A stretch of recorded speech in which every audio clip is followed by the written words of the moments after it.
तालाबों की पूजा हो रही है, लेकिन वो तालाब कचरा घर है, तो उस कचरे के ऊपर एक और कचरा डालाते हैं पूजा के नाम पे। मुझे कहीं से पता चला कि ये पूरा ऐसे बिछा दिया गया पूरा जाल, और तुमको कभी भी तुम अरेस्ट हो सकते हो। कि जिसकी भैंस एक बार तालाब की तरफ चली गई वो कभी वापस नहीं आई। बिना पैसे के तो तुम पर्यावरण के लिए भी कुछ नहीं कर सकते। मेरे जैसे 2-3 लोग और आएंगे तब जाके बात है। हमारे प्रधानमंत्री श्री नरेंद्र मोदी जी ने मन की बात में सेम वर्ड यूज किया। उन्होंने कहा कि ये इनको पॉन्डमैन नाम से जाना जाता है। यूं तो वो डिग्री से मैकेनिकल इंजीनियर है, लेकिन दिल बसता है प्रकृति में। ग्रेटर नोएडा का एक नौजवान जिसके आसपास के तालाब और झील कचरे, प्लास्टिक और गंदगी से भरकर लगभग मर चुके थे। लोग मान चुके थे कि अब इन वाटर बॉडीज का कोई फ्यूचर नहीं है। लेकिन यहीं से शुरू होती है पॉन्डमैन ऑफ इंडिया यानी रामवीर तंवर की कहानी। आज उनकी टीम दर्जनों सूखे तालाबों को फिर से जीवित कर चुकी है। न सिर्फ पानी लौट आया है, बल्कि पक्षी, मछलियां और पौधे भी वापस लौट आए हैं।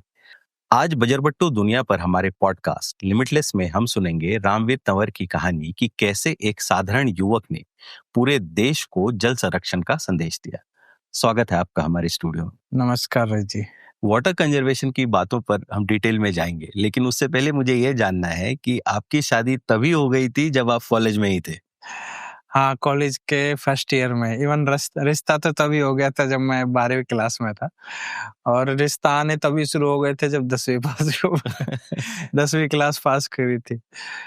ये मेरे साथ नहीं है ना, मतलब मैं अकेला ऐसा नहीं हूँ कि जिसके साथ ये कहानी हो रही है। साथ में पढ़ने वाले गांव के सारे ही लड़कों के साथ ही हुआ है। मैंने तो फिर भी 2-3 साल खींच लिया है ना, फिर भी कुछ ने तो 10वीं में ही हार मान ली थी कि अब शादी कर लेते हैं। किसी ने 11वीं में हार मान ली थी, शादी कर ली थी, मैं रुका। और मेरे साथ ये भी कहानी थी कि गांव में होता क्या है ना, स्पेशली हमारे गुजरों में, कि लड़का अगर कॉलेज जाएगा तो नॉन मतलब बिरादरी से बाहर शादी कर लेगा। अच्छा। कल को कोई तो समाज में ये बात होती है कि बिरादरी से बाहर कर लेगा, दूसरी जाति की लड़की ले आएगा, कोई ऐसे दूसरे स्टेट की बहू घर में आ जाएगी, है ना। तो उस लिहाज से क्या करते हैं कि भाई कॉलेज जाना है तो ब्याह करके ही भेजेंगे, है ना। और यहाँ पे अगर मान लो वैसे भी कहूँ ना मैं कि यार एक बार मैं पढ़ाई खत्म कर लूं फिर पढ़ लेंगे, तो एक ही डायलॉग घर वालों का रहता है, वो कौन सा बंदरिया थोड़ी जो तेरी किताब फाड़ देगी। तो वो है, तो इसलिए ये हुआ कि भाई पहले शादी कर लो फिर कॉलेज जाओ। और ये सब तब हो रहा था जब आप एक तरफ मैकेनिकल इंजीनियरिंग पढ़ रहे थे और इधर शादी भी हो गई थी और बच्चे भी हो गए थे। हाँ, जैसे फर्स्ट ईयर में शादी हुई थी तो सेकंड ईयर में बच्चे हो गए थे।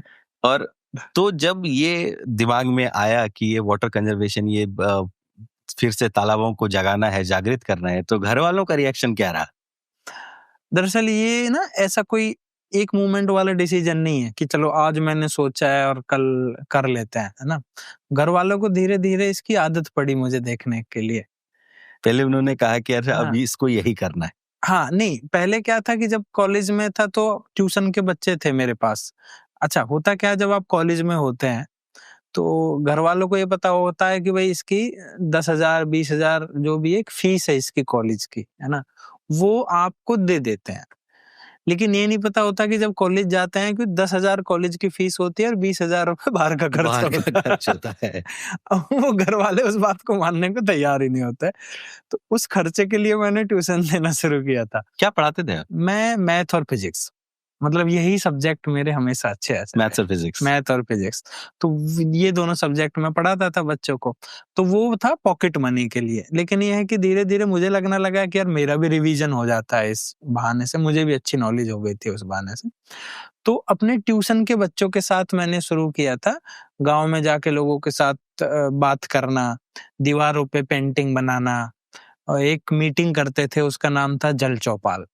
तो वो किया था। तो हुआ क्या था, कभी घर वालों को ये नहीं लगा कि भाई ये फुल टाइम कभी इसमें जाएगा। वो हमारे लिए क्या है, खेल-खेल की एक्टिविटी थी एक, हॉबी है। है ना? हॉबी है कि चलो यार संडे सैटरडे ये बच्चे ये करते हैं ना। खुद मुझे भी नहीं पता था, घर वालों को तो कैसे पता चलेगा, पहले मुझे ही नहीं पता था कि एक दिन मैं फुल टाइम इसमें आ जाऊँगा या मैं इसको प्रोफेशन बना लूँगा अपना। तो वो था, इसलिए घर वालों ने कभी अपोज़ नहीं किया। जब भी मान लो पापा कुछ कहते भी थे कि यार ये फालतू के चक्करों में क्यों पड़ रहा है, अपनी पढ़ाई पे ध्यान दे ले। तो मैं ये कहता था पापा वो सैटरडे संडे की तो बात है ना? तो इसलिए कभी किसी ने विरोध नहीं किया। कि 5 लेकिन दिन मैं आपका काम कर रहा हूँ, है 2 ना, दिन अपने 2 मन दिन का कर अपने रहा हूँ। लिए भी कर रहा हूँ, तो इसलिए कभी किसी ने विरोध नहीं किया, ना किसी को शौक लगा, है ना? लेकिन ये है कि जब आप देखते हैं हर वीकेंड पे करते तो उनके भी अंदर एक आदत पड़ गई थी कि हाँ यार, ये लगने लगा था कि ये इसी फील्ड में ही जाएगा अब तो। तो और इसलिए ये जो बच्चे पढ़ने के लिए आते थे, उनके पेरेंट्स ने नहीं कहा कि अरे हम पढ़ने भेज रहे हैं, आप इनको कुछ और कह रहे हो? बहुत कहा। उसमें 2 तरह के पेरेंट्स होते हैं। एक तो कहते हैं कि यार बच्चों को मैंने जो है भेजा है पढ़ने के लिए और तुम इसको जो है देश प्रेमी बना रहे हो। तुम इनको जो है आंदोलन के लिए भड़का रहे हो या आउट फालतू की चीज़ें सिखा रहे हो। क्योंकि तालाबों पे बात करना, पानी की बात करना, सिलेबस से हट के, है ना? वो आए हैं वो साइन तो थीटा, मैथ्स और कॉस फिजिक्स थीटा, पढ़ने है ना? आए थे। वो आए हैं साइन थीटा, कॉस थीटा पढ़ने के लिए और सिखा रहे हो आप उनको पर्यावरण की बातें। तो पेरेंट्स तो कहेंगे, है ना? तो कुछ लोगों ने कहा, कुछ बच्चों ने कुछ पेरेंट्स ने अपने बच्चों को जो हटा भी लिया ट्यूशन से। लेकिन कुछ पेरेंट्स ऐसे भी होते हैं जो एप्रिशिएट करते हैं इसको कि यार कम से कम आप इनको 2 अच्छी बातें भी सिखा रहे हो ट्यूशन के साथ-साथ। तो दोनों तरह के पेरेंट्स होते हैं और हमेशा अच्छे वाले ज़्यादा होते हैं। तो इसलिए वो बैलेंस हो जाता है। वहाँ पे बैलेंस होने लगा, जल बैलेंस चौपाल चल जी, जी। निकला। सो ये आइडिया कहाँ से आया कि वो मतलब प्रकृति में संरक्षण होना चाहिए या जो तालाबों को फिर से जीवित करना चाहिए? इसका मतलब कभी बचपन में कोई तालाब की ऐसी कहानी तो रही होगी? बहुत सारे हैं। इवन जब मैं खुद स्कूल में था, 8वीं 9वीं क्लास में रहा हूँगा, तो मेरा घर का जो काम था वो यही था, सुबह स्कूल जाना है, दोपहर को जो 1 घंटे का लंच होता है, उसको हम आफ्टरनून कहते थे अपने सरकारी स्कूल में। हुँ। तो मेरे घर से और और ये सब स्कूल, ग्रेटर नोएडा में है हो ना? रहा था। हाँ, तो मेरे घर से और स्कूल दूरी कम से कम 200-300 मीटर थी। तो आफ्टरनून में हम क्या करते थे, जैसे ही छुट्टी हुई, भगा-भगा मैं घर गया, भैंसों को खोला क्योंकि सारे घर वाले खेत पे गए हुए होते थे, है ना? तो घर पे कोई नहीं था। तो सारी भैंसों को खोला, 8-10 भैंस थी, उनको स्कूल के जस्ट पीछे नहर जाती है ना? बिल्कुल स्कूल के जस्ट पीछे नहर जाती है, उनको नहर में घुसाया, जल्दी-जल्दी सबके ऊपर हाथ फेरा, पानी पिया, फिर वापस से बाँधा और फिर जैसे ही 1 घंटे का वो हुआ, फिर पहुँच गए वहाँ पे। तो ये मेरा अपना डेली का रूटीन था। रूटीन था डेली का, संडे में अपना पूरे दिन कर रहा। तो उस नहर में जब भैंस नहाती थी, तो मैं भी नहाता था, है ना? दूसरा, उस उम्र में तो तैरना भी नहीं आता था, है ना? तभी मैं तैरना ही सीखा था और शुरू में तैरना कैसे सीखा था कि शाम को जैसे स्कूल की छुट्टी होगी, खाना-वाना खाओ, जैसे थोड़ी-सी 4-5 बजेंगे, फिर आपको वही भैंस खोल के जंगल ले जानी है। अच्छा, जंगल और गाँव के बीच में पड़ती थी अगेन वही नहर, तो फिर से उसी नहर के पास होके जाना। अब 2 रास्ते हैं, एक तो पुल से होके जाओ, पुल से होके जाएँगे तो भैंस पानी कैसे पिएगी, है ना? या फिर वो नहर क्रॉस करके जाओ। अच्छा, नहर क्रॉस करने में फ़ायदा क्या था कि जाते-जाते जैसे ही भैंस क्रॉस करती थी, पानी पीती हुई चली जाती थी, है ना? तो उनका पेट भर जाता था, खाना कम खाते थे फिर। वहाँ कम समय लगता था। कम समय लगता था। तो जब भैंस क्रॉस कर रही है नहर, तो मैं भी उनकी पूँछ पकड़ के कूद जाता था, है ना? खुद को तो तैरना आता नहीं था। तो सारे कपड़े निकाले, और भैंसों को है ना? तैरना बहुत अच्छा आता एक है। प्लास्टिक के बैग में वो सारे रखे, थैला होता है सीमेंट के कट्टे का, तो उसमें एक हाथ में ऐसे पकड़ लिया, दूसरे हाथ से पूँछ पकड़ ली, भैंस ने पार करी, हमने भी नहर पार कर ली, है ना? तो उससे क्या हुआ, किसी-किसी दिन भैंस के मन में मस्ती हुई और बीच में लेट गई, तो मैं भी लेट गया। तो उससे क्या हुआ, अपने खुद को बचाने के लिए तैरना सीखना पड़ा। सो ऐसे है वहाँ ना? से शुरुआत हुई। तो वहाँ से तैरना सीखा। तो हुआ क्या, नहर से और तालाबों से इस तरह से एक संबंध स्थापित हुआ। वही स्थिति हमारे तालाब की भी थी, तालाब भी बहुत सुंदर था। मैं तो कभी उसमें नहीं नहाया, लेकिन जैसे मेरे पापा बताते हैं वो उसमें बहुत नहाए हैं। अपने दर्शकों के लिए बता दें कि हम लोग ढाड़ा गाँव की बात कर रहे हैं ग्रेटर नोएडा में। जी। सो अब लेकिन वो उसी नहर को आप देखेंगे, वहाँ पे अब नहर नहीं है, वहाँ पे गंदा नाला बहता है। वो नहर खत्म हो गया। वो नहर एक नाले का स्वरूप ले चुकी है। है और ना? ये सब हुआ है सिर्फ 15 साल में। 15-20 सालों में, है ना? क्योंकि हुआ क्या, जैसे-जैसे ग्रेटर नोएडा शहर बसने लगा, सेक्टर बने, गाँव में समरसेबुल पंप आए, और जहाँ हर घर में एक नल होती थी, हैंडपंप होता था, नल के आगे गड्ढा है। आपको जितना पानी लेना है आपने भरा, और जो वेस्ट वाटर है वो घर के आगे उसमें चला गया, गड्ढे में भर गया, अपना वेस्ट वाटर भर गया। तो वाटर तो लेवल भी कभी बना रहा। घर से बाहर नहीं निकला पानी, बारिश का पानी ही सिर्फ घर से बाहर जाता था, क्योंकि घर के बाहर कोई पक्की नाली थोड़ी ना थी, जाता कहाँ वो पानी। तो इसलिए सब लोगों ने अपने लिए इंतजाम कर रखे थे। फिर हुआ क्या, नल की एक आया हमारे क्षेत्र में समरसेबुल, पूरे क्षेत्र को बर्बाद किया है तो समरसेबुल ने, ठीक है। लोगों के पास पैसे का मुआवजा आया, 1 लाख रुपए, 50,000 रुपए कोई बड़ी बात रह नहीं गई। लोगों ने सब अपने अपने घर में समरसेबुल पंप कराया, नल को उखाड़ फेंका, ठीक है। लेकिन मैंने सुना है कि पहले कितना 8-10 फीट पर, 12 फीट पर पानी आ जाता था। 15-20 फीट मैक्सिमम था, है ना? तो जो नल करनी पड़ती थी वो 15-20 फीट पे करनी पड़ती थी। अभी वही 150-200 फीट पे होते हैं समरसेबुल पंप, है ना? तो हुआ क्या, समरसेबुल पंप से क्या हुआ, अपना एक बटन दबाया और पानी पानी, ठीक है। अब किसी को 1 गिलास पानी भरना है, तो भी वो बटन दबा के आया, यहाँ गिलास का पानी भरा, वापस बंद करने गया, गिलास का पानी तो उसका भर गया, लेकिन जब तक कम से कम 800 लीटर पानी बर्बाद हो गया। उस 800 लीटर की अगर कॉस्ट निकालूं तो कम से कम 20 रुपए की बोतल कितने की आती, सॉरी वो 2 लीटर की बोतल या 1 लीटर की बोतल कितने की आती है मार्केट में? 20 रुपए की। मार्केट में 1 लीटर पानी 20 रुपए का है, ठीक है। 800 रुपए से मल्टीप्लाई करो उसकी, 1600 रुपए का पानी उसने एक गिलास के चक्कर में बर्बाद कर दिया। 800, बल्कि 1600 भी नहीं, 16,000, है ना? आप पूरे दिन की कॉस्ट निकालेंगे ना, या पूरे महीने की कॉस्ट निकालेंगे, एक घर आराम से 1 लाख रुपए का पानी बर्बाद कर रहा है, और घर की इनकम कितनी है?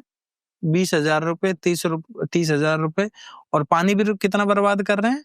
1 लाख रुपए का, ठीक है। तो वो जब पानी बर्बाद हुआ तो वो गया कहाँ? नहर में गया। नहर से जब वो वेस्ट वाटर निकला तो पूरा जो सीवेज सब गंदा हो नेटवर्क गया है वो नहर में गया। सेक्टरों का जो सीवेज था वो नहर में गया, तो वो पानी पीछे से वो साफ पानी बंद हो गए उसके, वो जो इनलेट थे, जो सोर्स था वाटर का वो बंद हो गया। अब वो सिर्फ में वो सीवेज जाता है उसमें। अब मैं कभी कभी जैसे नहर क्रॉस करता था तो उसमें पानी कई बार मुंह में चला जाता था, लेकिन कभी बीमार नहीं हुआ, ठीक है। मैं इतना क्लीन पानी था, इतना क्लीन पानी था, है ना।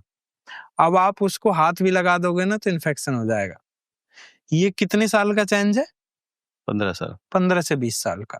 जो लोग ये कहते हैं ना कि कुछ बहुत नहीं समय होता, लगता है, और नहीं कुछ बदला नहीं है, सब बेकार की बातें हैं, ये पर्यावरण वाले लोग बस अपनी चलाते रहते हैं।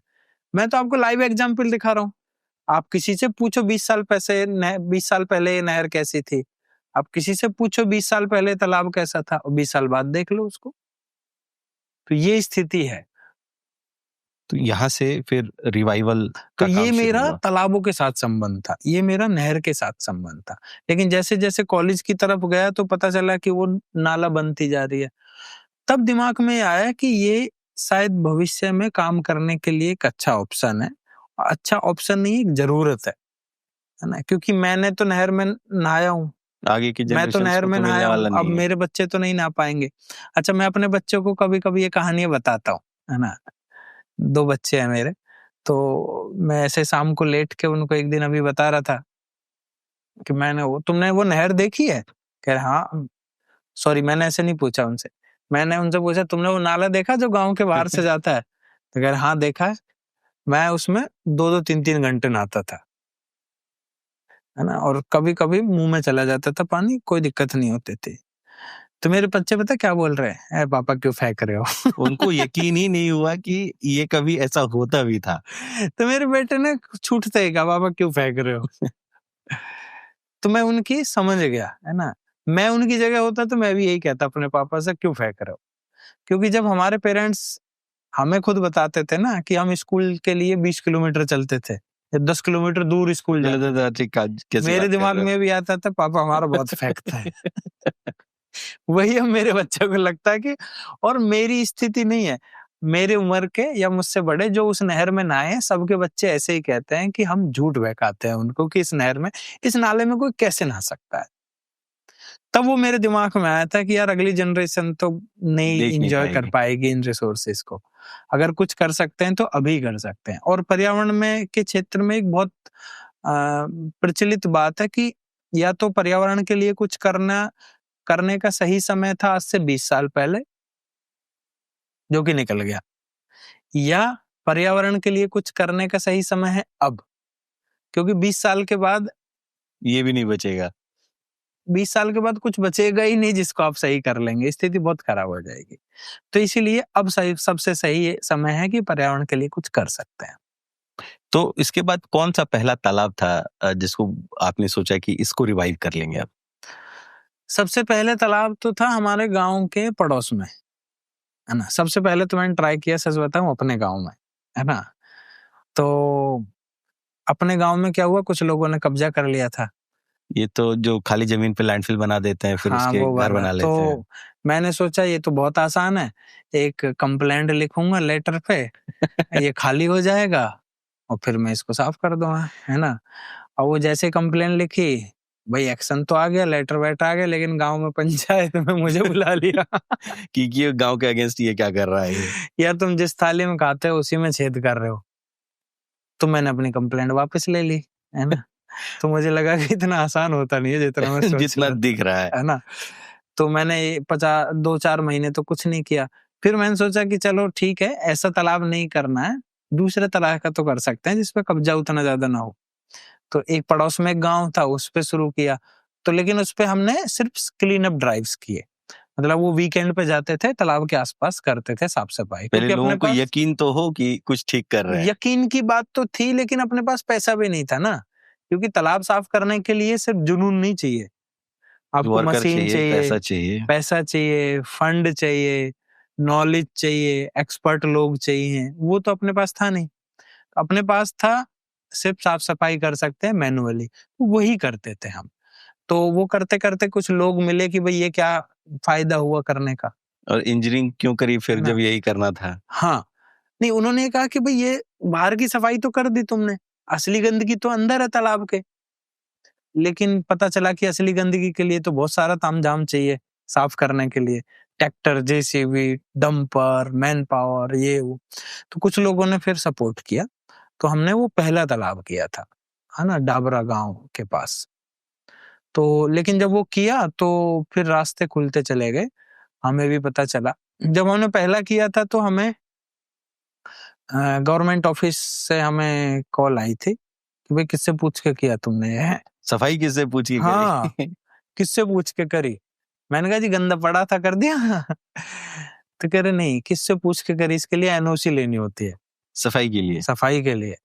तो मैंने उनसे पूछा और गंदा करने के लिए तो कह रहे, उसके लिए किसकी एनओसी चाहिए? उसकी कोई एनओसी नहीं होती है, लेकिन साफ करने के लिए आपको एनओसी चाहिए। तो मैंने कहा जी अब तो नहीं है कोई एनओसी, अब तो कर दिया तो कर दिया। तो कह रहे तो बाद में हालांकि मुझे समझ में आया कि एनओसी लेनी चाहिए, है ना? क्योंकि बाद में फिर उसके प्रोसीजर भी हैं। है ना? एनओसी इसलिए लेनी चाहिए, आप जब साफ कर रहे हैं तो आपको नहीं पता ना कि कितना बड़ा तालाब है, क्या इसका खसरा नंबर है, अच्छा ये तालाब है भी कि नहीं है, पता चला किसी के खेत में पानी भरा पड़ा उसको सफाई कर रहे हैं। उसको सफाई कर रहा है।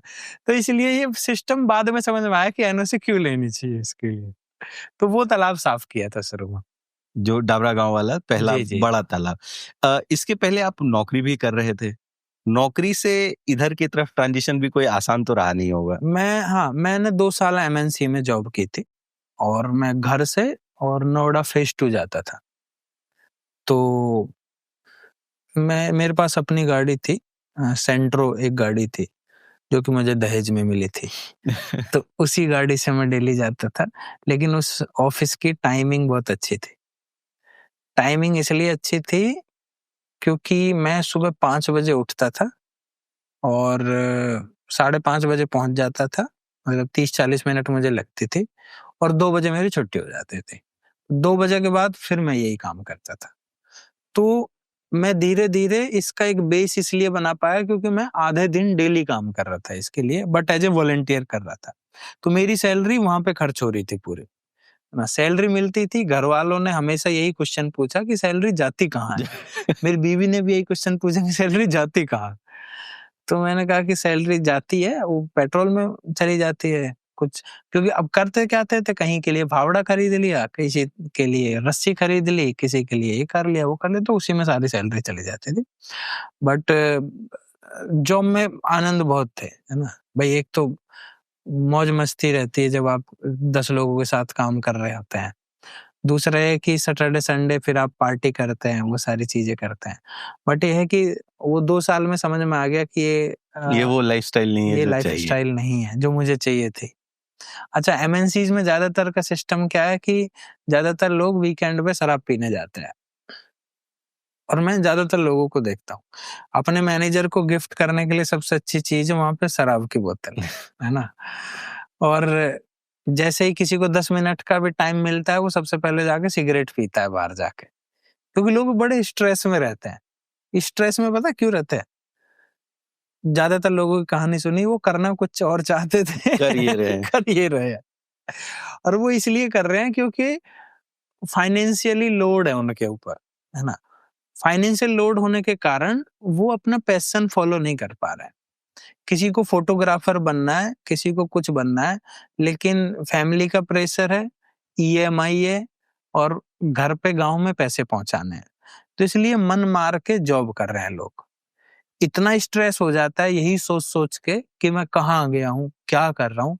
वो बाहर जाते हैं, थोड़ी देर सिगरेट पीते हैं, वापस वही करने स्ट्रेस चले कम हो जाते हैं। जाता है, फिर आके अपने सिस्टम पे बैठते हैं, फिर वही काम करते हैं, और शाम को जाते जाते अपनी कंपनी को 6 गाली दे के जाते हैं।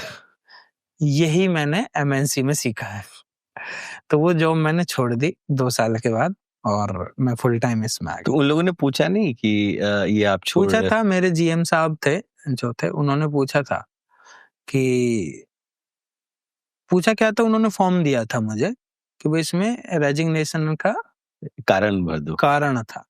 तो उसमें कारण क्या था कि भाई सैलरी कम है, एनवायरनमेंट अच्छा नहीं है, आपके साथ छेड़छाड़ है, सेक्सुअल हरासमेंट है, बहुत सारे खाना खाना अच्छा नहीं है। तो मैंने कहा सर इसमें से तो कोई सा कारण नहीं है मेरा। तो उन्होंने पूछा तो बताओ क्या कारण है फिर। तो मैंने कहा सर मेरा मन ही नहीं करता ये करने का, मैं अपना वही काम फुल टाइम करना चाहता हूँ। तो उन्होंने पूछा रिस्क असेसमेंट किया है इसका? मैंने कहा एकदम सर, कॉर्पोरेट टर्म्स में है ना, पूछा। हाँ। तो रिस्क असेसमेंट किया है कि मान लो चलो नहीं हुए कामयाब, तो मैंने कहा नहीं आया तो सर फिर से यहीं आ आ जाओ। जाऊंगा, मेरा क्या है। अच्छा, दूसरा अपने पास तो ऐसा कुछ है ही ना खोने के लिए। भाई खोने का क्या होता है, आपने पैसे इन्वेस्ट करे हों कहीं पे, ना मेरे पास जो करने जा रहा हूँ उसके लिए पैसे हैं, ना इसके लिए पैसे थे। बस जो खर्च हुआ है वो हुआ पढ़ाई में, इसके अलावा तो कुछ खर्च हुआ ही नहीं है। तो इसलिए रिस्क असेसमेंट करने की भी जरूरत नहीं है, जब इन्वेस्टमेंट नहीं है तो लॉस कैसा। तो उन्होंने कहा ठीक है, लेकिन फिर भी अगर आपको कभी दिक्कत हो तो ऑप्शन बी मत रखिए इस जॉब को, है ना। आपके पास सिर्फ एक ही ऑप्शन है, कि अब यही करना है। अब वही करना है आपको। और मैं सजेस्ट करूंगा कभी ना तो इधर आना ना किसी दूसरी कंपनी में जाना। उन्होंने ये कह दिया सामने हाँ, से। कह दिया मुझे, है ना, क्योंकि आप जॉब के लिए नहीं बने हो।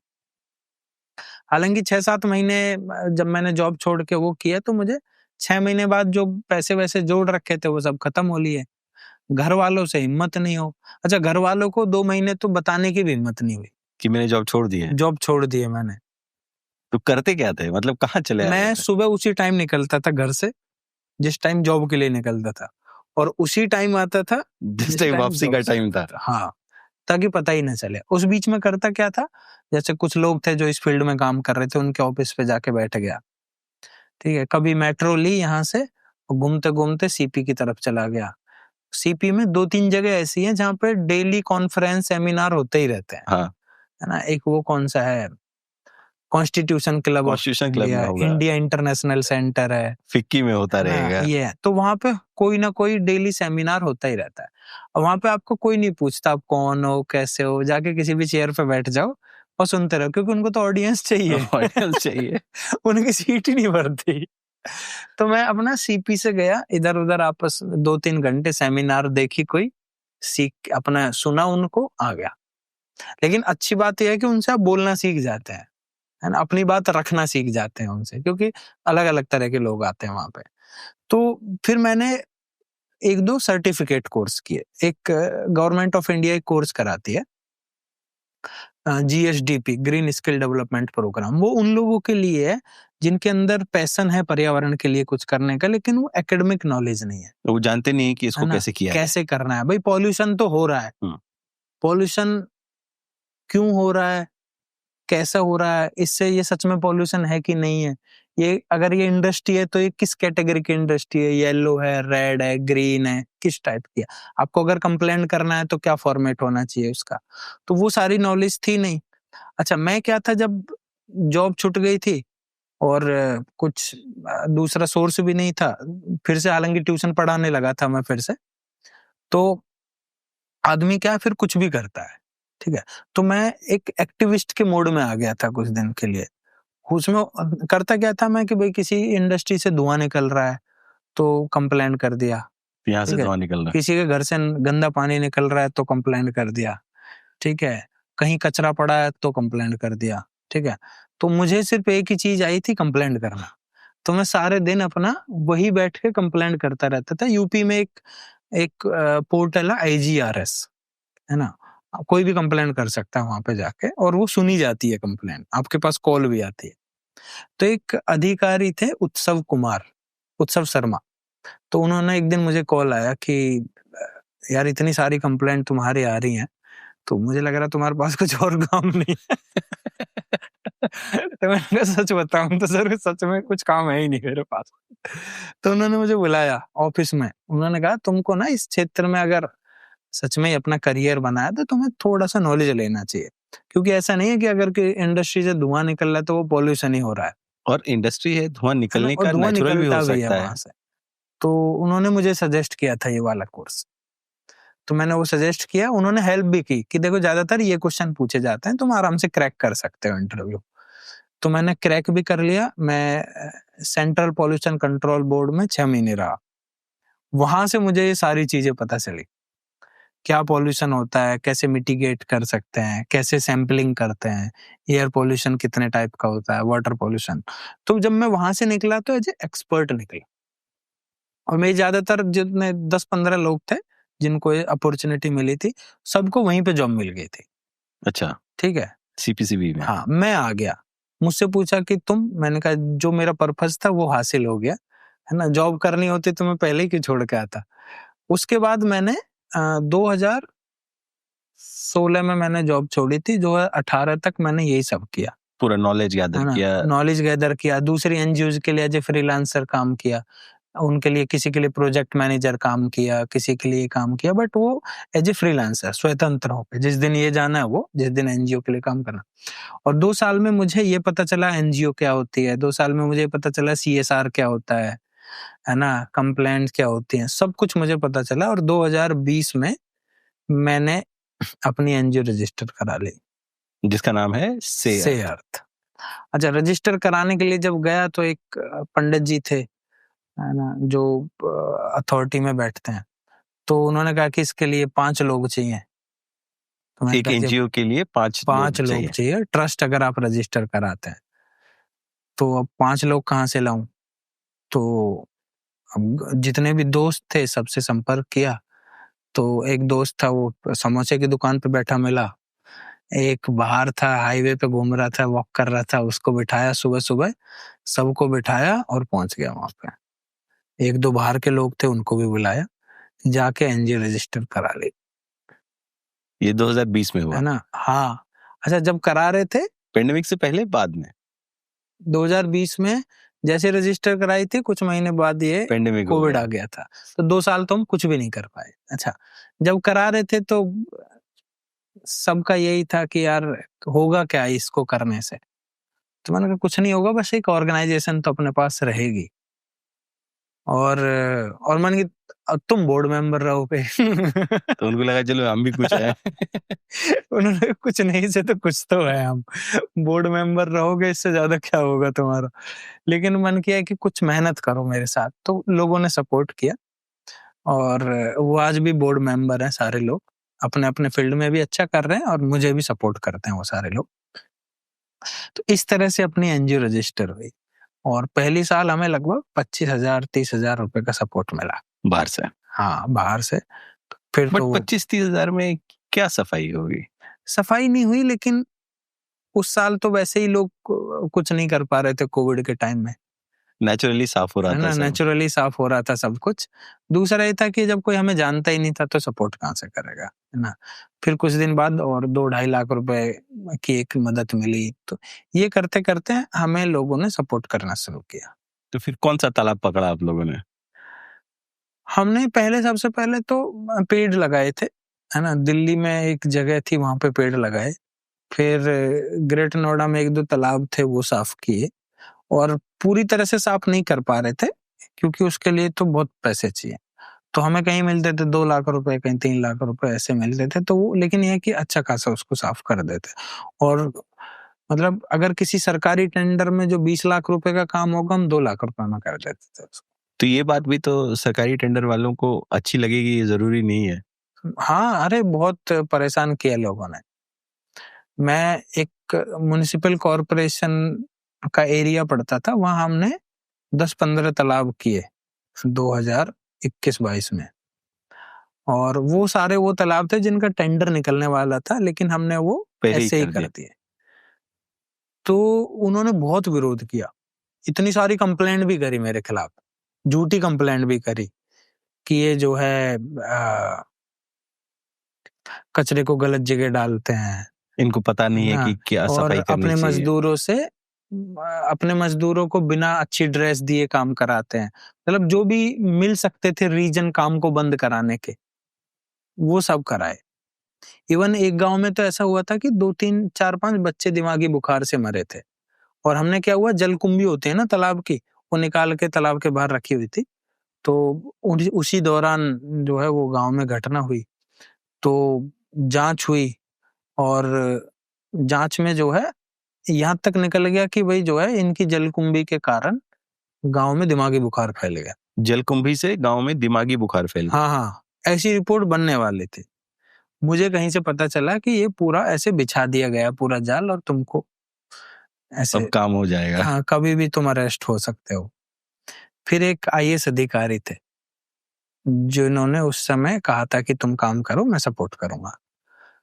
तो मैं भगा भगा उनके पास गया कि सर आप बताइए, हम तो सफाई कर रहे हैं और जलकुंभी से कैसे दिमागी बुखार फैल सकता है।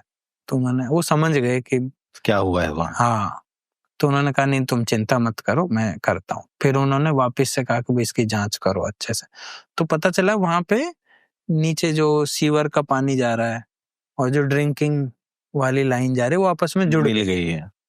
और वो गंदा पानी लोगों के घर में जा रहा है। उसकी वजह से वो लोगों में बीमारियां, पीलिया हुआ था। जिसको ठीक है। बना दिया कि ये जलकुंभी से दिमागी हाँ हाँ बुखार। हाँ हाँ, तो ऐसी ऐसी साजिश लोगों ने रची खूब। लेकिन यह है कि ईश्वर ने साथ दिया, और हमारे अच्छे कर्म शायद सामने आ रहे थे। और कम से कम अभी तक 100 बार ऐसे बचे हैं हम, है ना, कि जब एफआईआर होने वाली है, या कई लोगों ने तो इनकम टैक्स में भी कंप्लेंट करी। इनकम टैक्स में क्या बोल रहे इनकम टैक्स में ये कि भाई हम बहुत मशीन से लेते ही हैं रेंट पे, हैं? है ना। अब जब वो सोशल मीडिया पे देखते हैं कि यार इनके तो 10-10 मशीन चल रही हैं, लोगों ने सोचा इसने खरीद ली सारी मशीन। इनकम टैक्स कंप्लेंट फिर करी वे कि कहे, इतने पैसे कहाँ से इसके आए? पास इतनी सारी मशीनें कहाँ से आई। तो बाद में पता चला कि ये तो सारी रेंट पे ली हुई है। तो ऐसी-ऐसी लोगों ने खूब कंप्लेंट करी, लेकिन ये है कि क्योंकि हमें पता है ना हम कैसे कर रहे हैं, है ना? हम कहाँ से मैनेज कर रहे हैं चीज़ों को। तो लेकिन ये है कि कभी कोई कामयाब हुआ नहीं है हमारे खिलाफ। और जैसे ये सब हो रहा होगा तो कई बार झगड़े की, लड़ाई की भी नौबत आ जाती होगी। जैसा आप पहले बता रहे थे कि वहाँ इंक्रोचमेंट है। अब इंक्रोचमेंट वाले एरिया साफ करने के लिए जाएंगे तो किसी न किसी को दुख तो होगा ही। बहुत लोग विरोध करते हैं, और लोग ना, जिन्होंने तालाब पे कब्जा किया हुआ है, वो कभी सामने से आके डायरेक्ट विरोध नहीं करेंगे। ना कभी ये बोलेंगे कि हमने तालाब पे कब्जा किया हुआ, आप मत करो। वो आपको घुमा फिरा के दूसरे रीजन से आपका काम बंद कराएंगे। ठीक है? कभी वहां से ट्रैक्टर नहीं निकलने देंगे, कभी आपकी मशीन नहीं जाने देंगे, कभी मान लो किसी की दीवार गिर गई तो आपके खिलाफ कंप्लेंट कर देंगे, कभी कुछ हो जाएगा तो ऐसे ऐसे रीजन लाएंगे कि ये काम बंद हो जाए। और बंद क्यों कराना चाहते हैं? क्योंकि उस पे और कब्जा करना चाहते हैं। अभी तो आधा ही हुआ है। अभी तो उन्होंने पूरा अपने दिमाग में नक्शा बनाया होता है आर्किटेक्ट की तरह, यहाँ बेड होगा, यहाँ रसोई होगी, यहाँ बाहर बैठेंगे। यहाँ बाहर बैठेंगे, यहाँ गाड़ियां खड़ी होंगी। लेकिन जैसे हम तालाब को साफ करने पहुंचते हैं, उनके अरमानों पे पानी फिर जाता है, तो वो फिर कुछ भी करके उसको बंद कराना चाहते हैं काम को। और सच बताऊं, बहुत सारी जगह तो ऐसा हुआ है कि हमको बंद करना भी पड़ा है। भाई अगर हम क्या कर सकते अब हॉस्टाइल हो जाएंगे तो क्या है ना? करेंगे उस टाइम? मैं कोई ना तो कोई नेता हूँ, ना मैं कोई अधिकारी हूँ, ना मुझे पुलिस प्रोटेक्शन मिली हुई है। तो हम एडमिन, जो भी वहाँ का डीएम है, म्युनिसिपल कमिश्नर हैं, तो उनको बताएंगे कि साहब ऐसे-ऐसे हो रहा है। उन्होंने 1-2 बार सुनी, हेल्प करी तो ठीक है, नहीं तो हम अपना बोरी बिस्तर उठा के दूसरे तालाब पे चले जाएँगे। तो वो कई जगह बंद भी करना पड़ता है ना? क्योंकि ऐसा नहीं है कि भई मैं किसी को बोलूँ कि नहीं, तुमको तो तालाब पे कब्जा करने के लिए मेरी लाश से गुजरना पड़ेगा। हाँ, तो ये तो मेरी अथॉरिटी नहीं है ना। और हाँ। मैं लाश बनने के लिए थोड़ी ना आया, काम करने आया। वही कि नहीं, क्योंकि मतलब लोगों को लगता है ना कि तुमने होने क्यों दिया कब्जा। मैंने बोला अरे देखो तो मैं मैंने कोई कहाँ होने दिया, हाँ, गाँव वालों ने होने मैं दिया है। कोई सनी देओल नहीं हूँ कि ऐसे-ऐसे डायलॉग बोलूँ, है ना? लाशें बिछा दूँगा, ये कर दूँगा। और किसी को ऐसा डायलॉग देने भी लगूँ ना कि तुमको तालाब कब्जा करने के लिए मेरी लाश से गुजरना पड़ेगा। लोग इतने एडी है, वो गुजर जाएँगे 5 मिनट में। कि लाश ही बना दी। तो उनको क्या है, वो पिस्तौल निकाल ली, मार देना है। तो लेकिन मुझे तो और भी तालाब करने हैं ना, तो इसलिए नो रिस्क लेने का, अपना दूसरे तालाब पे चुपचाप चले जाओ। ये पॉन्डमैन का नाम किधर से आया? पॉन्ड मैन का दरअसल देखो, पहले तो ये था कि पहले लोग मजाक में कहते थे। मेरे 1-2 दोस्त थे, जब मैं एमएनसी में जॉब करता था तो मैं बात करता था इस तरह की। तो एक दोस्त था राहुल, वो मजाक में कई बार कहता था कि तुमको मतलब यहाँ सैलरी ले रहे हो यहाँ से और बात काम कर कर रहे रहे हो हो वहाँ तालाब की। का, ना तो तुमको मैं बताऊंगा कि तुम पॉन्ड मैन हो, है ना? मैंने कहा ठीक है। फिर 2021 अक्टूबर में माननीय हमारे प्रधानमंत्री श्री नरेंद्र मोदी जी ने मन की बात में सेम वर्ड यूज किया, ठीक है? तो उन्होंने कहा कि ये इनको पॉन्ड मैन नाम से जाना जाता है। उसके बाद से ये पॉन्ड मैन पब्लिक हुआ। मीडिया में लोगों ने पॉन्ड मैन वर्ड यूज किया और आने लगा। मुझसे भी फिर लोगों ने पूछा कि तुमको क्या कहलाना चाहिए? तो मैंने कहा पॉन्ड मैन। तो उसके बाद से फिर ये मेरा नाम बहुत लोगों को अब पता नहीं है क्या है, बट सबको ये पता है कि हाँ, कोई पॉन्ड मैन पॉन्डमैन है। कोई आदमी है। हाँ। तो ये होने के बाद जब सब लोग जानने लगे, मीडिया में आने लगा कि पॉन्डमैन इस तरह का काम कर रहा है, थोड़ा जीवन आसान हुआ या वैसा ही नहीं, कठिन रहा? आसान तो हुआ है। देखो, आसान इसलिए हुआ है क्योंकि जब आप किसी को जानते नहीं है और आपको कोई नहीं जानता। मान लो आप तालाब के लिए एनओसी लेनी है आपको, ठीक है? तो और मैं 10-15 चक्कर लगाने पड़ते थे सरकारी विभाग के, और सब लोग एक ही पूछते हैं, तुम्हारा क्या फ़ायदा होगा तालाब साफ करने से?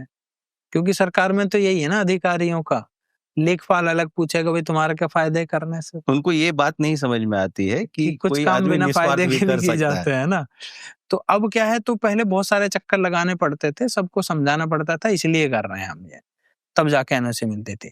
उसके बाद क्या हुआ, ये प्रोसेस हमारे लिए थोड़ा आसान हुआ, क्योंकि लोगों को पहले से पता चल गया कि ये लोग काम करते हैं और अच्छा काम करते हैं, तो वो प्रोसेस आसान हो गया। दूसरा ये कि लोगों के अंदर भी एक कॉन्फिडेंस आ गया हमारे लिए, और एक विश्वास हो गया कि ये कर सकते हैं। तो इसलिए भी, क्योंकि हम रेफरेंस दे सकते थे, क्योंकि देखो प्रधानमंत्री जी ने भी एप्रिशिएट किया है, उस गाँव में भी हमने तालाब साफ किया है। तो वो थोड़ा-सा या फिर आज की डेट में जब आप किसी को अपना इंट्रो देंगे, तो जब तक आप अपने बारे में बता रहे हैं ठीक है। जैसे आप वहाँ से इधर जाएँगे तो सबसे पहले अपना मोबाइल निकालेगा तो चेक करेगा और चेक करेगा कि जो कह रहा है सही सच कह बात है कि नहीं है है, ना? तो चेक करेगा, उसको सही मिलेगा, तब जाके आपकी बात पे विश्वास विश्वास करेगा। करेगा। तो उसके बाद से काम तो आसान हुआ है हमारा। तो परिवार वालों के देखने की दृष्टि में क्या, अरे इसका काम अप्रिशिएट हो रहा है, लोग देख रहे हैं, कोई बदलाव? बिल्कुल, बदलाव तो होता है ना? और लोग मतलब परिवार को भी लोग इज़्ज़त देते हैं थोड़ा, और रिश्तेदारों लोगों को भी अच्छा लगता है ना? वो भी फिर अपना ख़ास बताने लगते हैं। और जैसे फैमिली में पिताजी वगैरह, पिताजी क्या करते थे या माताजी क्या करती थी? देखो, माताजी तो हमेशा से वो हाउस मैनेजर ही रही हैं, उन्होंने पूरे घर को सँभाला है, और पिताजी हमेशा से फार्मर ही रहे हैं। और पिताजी हमारे उस स्टाइल के हैं कि उनको अपना शाम को एक देसी पौआ चाहिए ही चाहिए, है ना? वो शाम को पिएंगे और अपना मस्त हो जाएंगे।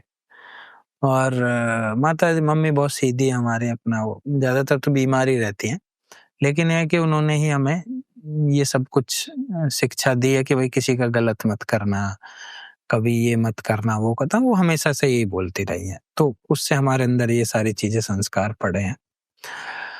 और बहुत सारे लोग ऐसे भी हैं रिश्तेदारी में जो थोड़ा सा शिक्षित हैं, तो उन्होंने अच्छी-अच्छी बातें बताई और इसको एक थोड़ा सा लय में लाने के लिए, लाइन पे ले जाने के लिए भी मदद की है। कई लोगों को फ़ोन किया है कि भाई हमारा बच्चा है, थोड़ा देख लेना, इस तरह से। तो अब सब सपोर्ट में आ गए। हाँ, अब सब सपोर्ट में हैं। अब तो देखिए सब लोग बहुत प्राउड से बताते हैं कि भई ये मेरा भांजा है या मेरा भतीजा है या इस तरह से। और हमें भी गर्व होता है कि हम उस परिवार का हिस्सा हैं। लेकिन कई बार ऐसे भी तो दिन आते होंगे जब सब बहुत टफ लगता होगा, मुझे लगता होगा यार अच्छा भला एमएनसी में तो काम कर रहा था, अभी ये काम शुरू किया है, इतनी दिक्कतें आ रही हैं।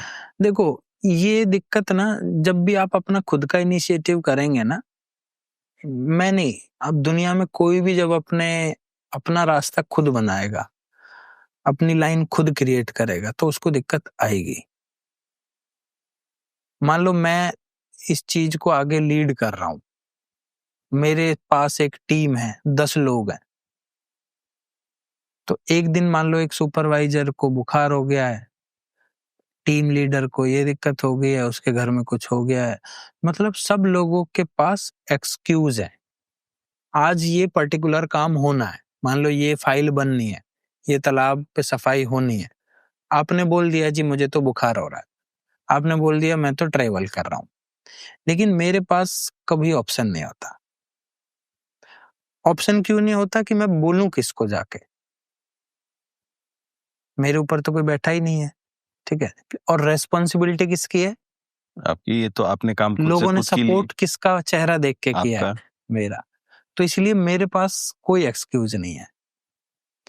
एक जो अपना खुद बिजनेस खड़ा करता है ना, तो जो बिजनेस का ओनर होता है उसके पास एक्सक्यूज नहीं होता छुट्टी लेने का, रेस्ट करने का। हाँ, उसकी टीम के पास बहुत सारे एक्सक्यूज होते हैं कि आज मेरी दादी चली गई है, आज ये हो गया, आज वो हो गया। लेकिन जिसका मेरे तो बिजनेस है घर उसके में भी पास कोई कोई चला ऑप्शन नहीं। जाएगा ना। कई बार ऐसा हुआ है कि मेरे कजिन भाई नहीं रहे, मेरे ब्रदर इन लॉ नहीं रहे, लेकिन मुझे काम करना ही पड़ा, लोगों को रेस्पॉन्ड करना ही पड़ा, क्योंकि अगर मैं रेस्पॉन्ड नहीं करूंगा तो कौन करेगा, कौन करेगा? है ना? क्योंकि उनको दिख रहा है ना? लोग तो बाद में पता चलता है कि इनके एनजीओ का क्या नाम है, पहले तो उनको यही पता होता है ना कि हम तो पॉन्डमैन को सपोर्ट कर रहे हैं। तो इसलिए मुझे तो 24 घंटे तैयार रहना पड़ता है, लोगों का एप्रिसिएशन लेने के लिए भी और क्रिटिसिज्म भी लेने के लिए, क्योंकि जब आप काम करते हैं फील्ड में तो आपसे गलतियां भी बहुत सारी होती हैं। कई बार आप तालाब खोद रहे हैं तो पता चला सामने वाले घर की दीवार भी गिर गई, तो वो उसकी लोग, भी रिस्पॉन्सिबिलिटी लेनी पड़ेगी। उसकी भी रिस्पॉन्सिबिलिटी है। जब आप घर खोद रहे तो वहां पे पॉलिटिकल प्रेशर होता है, और जिस भी तालाब पे काम करते हैं, गांवों की राजनीति उतनी ज्यादा घटिया है। गांव में एक्चुअली 3-4 पार्टियां होती हैं, हर गांव क्या यही है हाल ना? है। 3-4 पार्टियां। एक पार्टी वो है जिस ग्रुप का अभी प्रधान है गांव में, जिन लोगों ने प्रधान बनाया हुआ है। एक पार्टी वो है जो हार गई थी। एक पार्टी और भी है जिसका इस बार चुनाव लड़ने का मन है, जो अब आएगी। है ना, जो आएगी। तो जो अपोजिशन में बैठे हुए लोग हैं, वो कुछ भी करके आपके काम को खराब करेंगे। खराब करेंगे, क्योंकि वो मेरे काम को खराब नहीं कर रहे हैं, वो तो वो इसलिए खराब कर रहे हैं कि इसके टाइम पे ये हो रहा है, प्रधान के टाइम पे अगर, और इसको एप्रिसिएशन मिलेगा, उस चक्कर में वो मेरा भी काम खराब करते हैं, रुकावट डालते हैं उस काम में। भाई साहब, अगर ये काम 2 साल बाद कर ले अच्छा, उनको खुद नहीं पता कि वो चुनाव जीतेंगे कि हारेंगे, अंदर ही अंदर पूरा कॉन्फिडेंस लेके बैठे हैं कि इस बार हम प्रधान बनेंगे, हम कराएंगे इस काम को, ठीक है? वो भी रोकना चाहते हैं काम को, वो डिले करना चाहते हैं उस काम को। उन गांव की राजनीति को आपको मैनेज करना है, ठीक है? आपको उनके पास भी बैठना है जाके, काम उन्हीं के यहाँ करना है। तो जो अपोजिशन में बैठे हैं ना, उनके पास भी बैठना है, उनके पास भी जाके चाय पीनी है, और उसी सब जब आप उनके घर पे चाय पी रहे हैं तो आपको प्रधान को भी मैनेज करना है ना, उसको ये ना लगे कि ये तो ये इसका उधर मिल गया जाके। है ना। हाँ, तो आपको सबको क्रेडिट देना है गांव में जाके। अच्छा, खुद को छोड़ के सबको देना है। पैसा मैं लाया हूँ, काम मैं कर रहा हूँ, लेकिन काम भी तुम्हारा कर रहा हूँ। तुम्हारा कर रहा हूँ, तुम्हारे गांव की गंदगी साफ कर रहा हूँ, लेकिन क्रेडिट फिर भी तुम्ही को देना है, क्योंकि मुझे जहां चाहिए वो अपना मिल जाएगा वहां जाके। वो उस लेवल की बात ही नहीं है ना। क्योंकि गांव में कई लोग बोलते हैं जी आपकी वजह से साफ हुआ है, आप तो एक बार भी नहीं बोल रहे। तो मैंने कहा मेरा प्लेटफॉर्म अलग है, जहां मैं जहाँ जाके मुझे चाहिए वहां मिल है ना, जाएगा। जहां मैं बोलूंगा वहां पे आप पहुंच ही नहीं पाएंगे कभी, है ना। वहां मैं अपना आप बोल लूंगा जाके, क्योंकि मुझे पता है कौन सी बात कहाँ कहनी है जाके, है ना। मैं खुद अपने गांव की राजनीति में कभी नहीं फंसा, एक बार फंसा था शुरुआत में, है ना। उसके बाद से कभी किसी मीटिंग में, कभी पंचायत में हिस्सा ही नहीं लिया। मुझे पता है कि यहाँ की बातें घूम फिर के यहीं रह जाएंगी, है ना।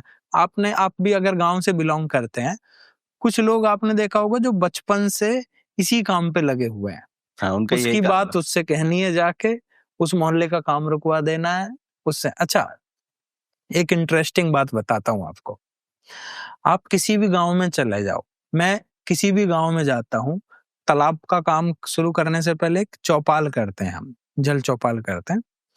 हर गांव में एक स्टेटमेंट मुझे कॉमन सुनाई मिलता है, कॉमन मिलता है जो गांव वाले बताते हैं। कोई भी खड़ा होकर बोलता है, क्या बोलता है, भाई साहब हमारे गांव जैसी राजनीति आपको कहीं नहीं मिलेगी। बोले अरे तुमको क्या पता है दूसरे गांव में क्या हो रहा है। सबसे ज्यादा गंदी राजनीति हमारे गांव में है। ठीक है, मैं समझ जाता हूँ ये तुम्हें हर बार सुनने को मिलता पिछले है गांव में भी ऐसा ही ना? था। पिछले गांव में भी ऐसा ही था। अच्छा, मैं उनसे ना कई बार एक बात पूछता हूँ फिर, और ये मैंने एक हमारे मित्र हैं अमर चौधरी, उनसे सीखी थी। तो मैं उनसे फिर एक बार पूछता हूँ कि अच्छा भाई साहब, आपके गांव में कितने एमएलए हैं?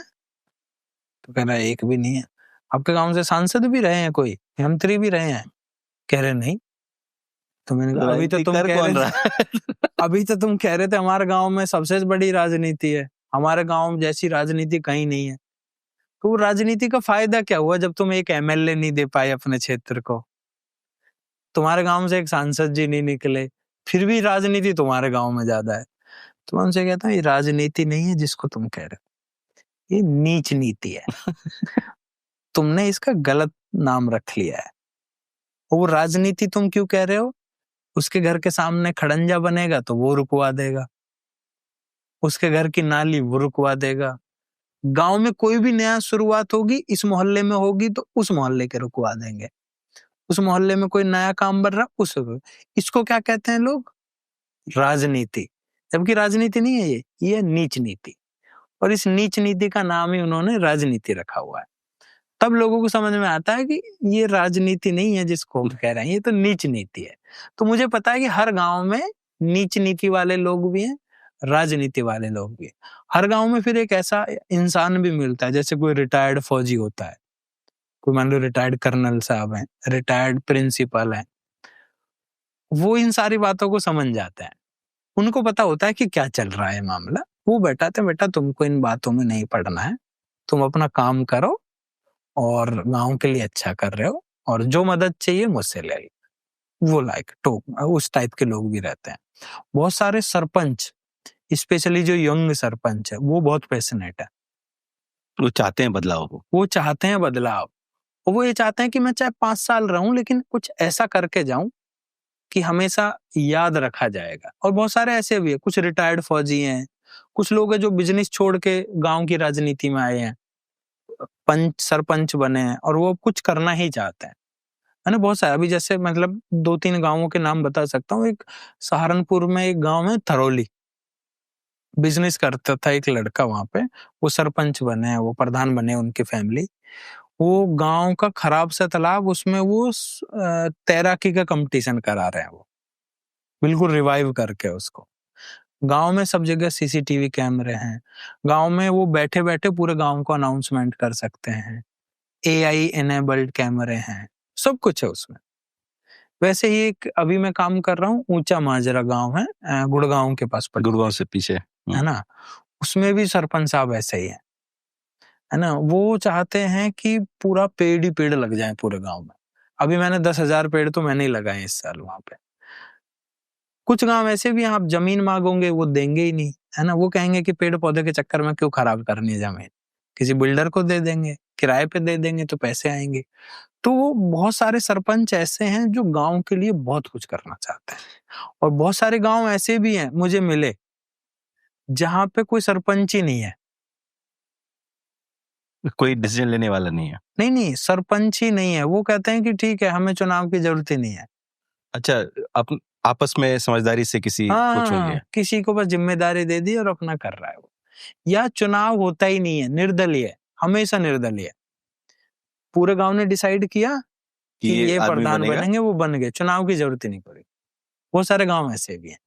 वो क्या बोलते हैं, उनका तरीका क्या होता है ऐसे, वो बोलते हैं अच्छा तुम बताओ कितना खर्च करने वाले हो, 2 लाख रुपए जी मेरा बजट, तुम 4 लाख रुपए, तुम 5 लाख, जो सबसे ज्यादा जिसका बजट है वो यहाँ जमा करा दो पैसे और तुम समझ लो चुनाव जीत गए। अब उस 15 लाख से जो बचे हुए काम है गांव के वो वो पूरे होंगे। यही सबसे अच्छा तरीका है। खर्च तो तुम्हें करना ही था। खर्च तो करना ही था, तो इसमें विकास में लग गए, मंदिर बन गया, कुछ बन गए, वो सबसे अच्छा तरीका है। क्योंकि चुनाव वही जीतता है जिसने सबसे ज्यादा पैसे खर्च करने हैं, तो ऐसे ही कर लो पैसा है ना। खर्च। तो उसमें सबसे ज्यादा पैसे गांव के विकास में लग गए, तो वो एक अच्छा तरीका मुझे लगता है। कौन सी ऐसे बहुत सारी तालाबों की कहानियां होंगी, कोई ऐसी कहानी जो एकदम याद आती होगी कि अरे क्या अद्भुत तालाब की कहानी थी वो? बहुत सारे हैं, इवन एक मैंने अभी किया है, इस साल किया है। ये गाजियाबाद में एक नाहल गांव है, तो 50-60 बीघे का तालाब है। 50-60 बीघे का? हाँ, 60 बीघे के लगभग का तालाब है। और आज से 30 साल पहले तो बहुत अच्छा था, बट वो 30 साल के बाद फिर वो स्थिति बहुत खराब होती चली गई। अब उसमें समस्या ये आ रही थी कि तालाब हो गया था ओवरफ्लो, और तालाब से पानी निकल के पूरे गांव में भर जाता था। अच्छा। लोग आए दिन धरना प्रदर्शन कर रहे थे, डीएम के ऑफिस जाके, सीडीओ के ऑफिस जाके, मीडिया में, सब जगह। दूसरी समस्या ये थी कि जिसकी भैंस एक बार तालाब की तरफ चली गई वो कभी वापस नहीं आई। तो दलदल की वजह से? दलदल की वजह से।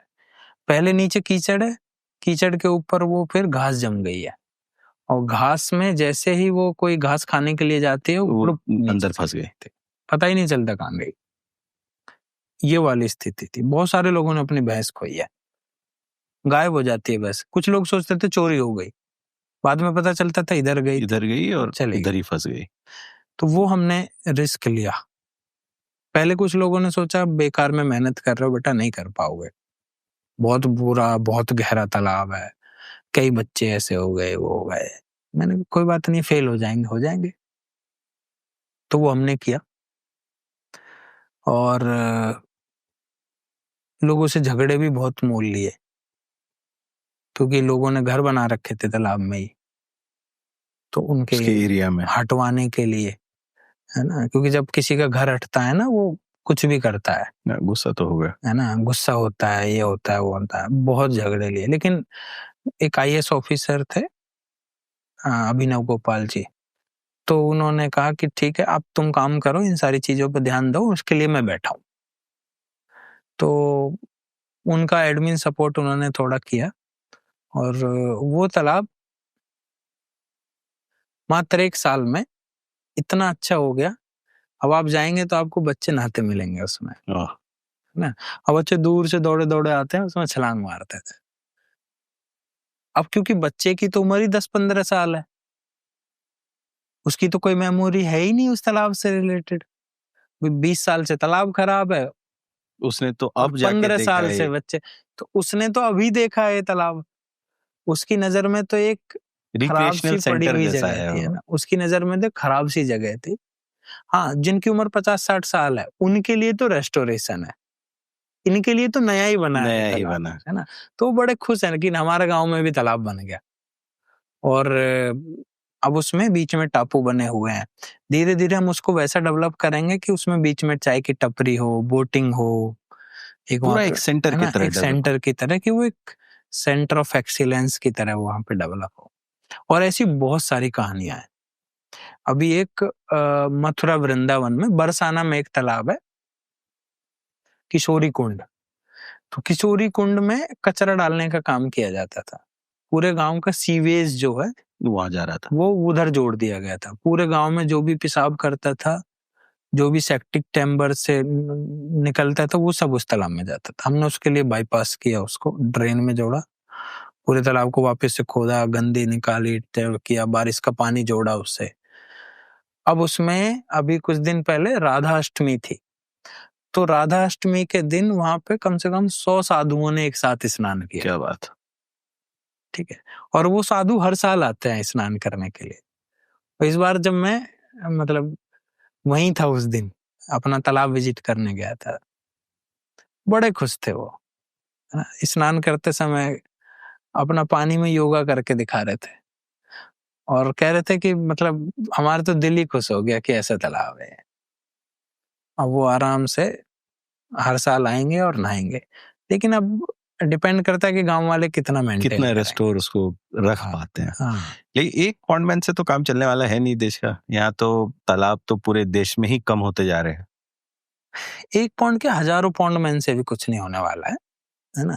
देखो, मैं जो बदलाव है मुझे लग रहा है वो सिंबॉलिक बदलाव है। ये जस्ट एक सोच क्रिएट करने के लिए बदलाव है। मैं सोचूं ना कि मैं देश के सारे तालाबों को सही कर दूंगा, वो सिर्फ एक अतिशयोक्ति हो जाएगी। ऐसा कुछ हो नहीं सकता। हाँ, अब मैं सारे कॉलेजों में जाता हूँ, स्कूल्स में जाता हूँ, पंचायतों में जाता हूँ, उसका पर्पज एक ही है कि 1 से 1000 पौंड मैन बने, 1000 से लाखों पौंड बने और एक दिन हमारी खुद की कम्युनिटी क्रिएट हो जाए, जो 1000, 1200, 1500 लोग पूरे देश में एक काम साथ करें, तालाब करें, तो काम करें। वो एक रियल इम्पैक्ट होगा।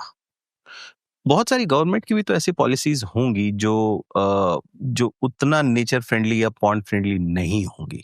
तो क्या वो चीजें हैं जो बदलनी चाहिए, या क्या ऐसी चीजें हैं जो बहुत फ्रेंडली हैं और उनका यूज नहीं कर पा रही ठीक से? देखो, मैं जो सबसे ज्यादा मुझे लगता है बदलाव की जरूरत है, तालाबों के काम को फाइनेंशियल ईयर के अकॉर्डिंग जो हमारी पॉलिसी और प्रोग्राम बनते हैं उससे अलग रखना चाहिए। इसके लिए एक अलग टाइमलाइन रखना चाहिए। टाइमलाइन रखना चाहिए, क्योंकि मॉनसून को नहीं पता कि हमारे देश में 1 अप्रैल से फाइनेंशियल ईयर शुरू होती है और 31 मार्च को खत्म हो जाती है। वो अपने टाइम पे ही आता है। समस्या क्या है कि 1 अप्रैल से फाइनेंशियल ईयर शुरू हुई, बजट एलोकेट हुआ, मई जून में जाके स्टेट्स तक पहुंचा, जून में टेंडर निकला, जुलाई में काम शुरू हुआ, लेकिन जुलाई में मॉनसून आ गया। अब एक तालाब को अच्छे से रेस्टोर करने के लिए 5-6 महीने चाहिए, लेकिन आपके पास तो 20 दिन ही बचे, 15 दिन बचे, आप कैसे करेंगे किसी तालाब को साफ? और जब आप कहते हैं कि रिस्टोर होना, तो रिस्टोर होने का मतलब सिर्फ सफाई नहीं है। नहीं, रेस्टोर होने का मतलब है कि तालाब जिस पर्पज के लिए बना था या जैसा तालाब था, भाई तालाब का पर्पज क्या होता है?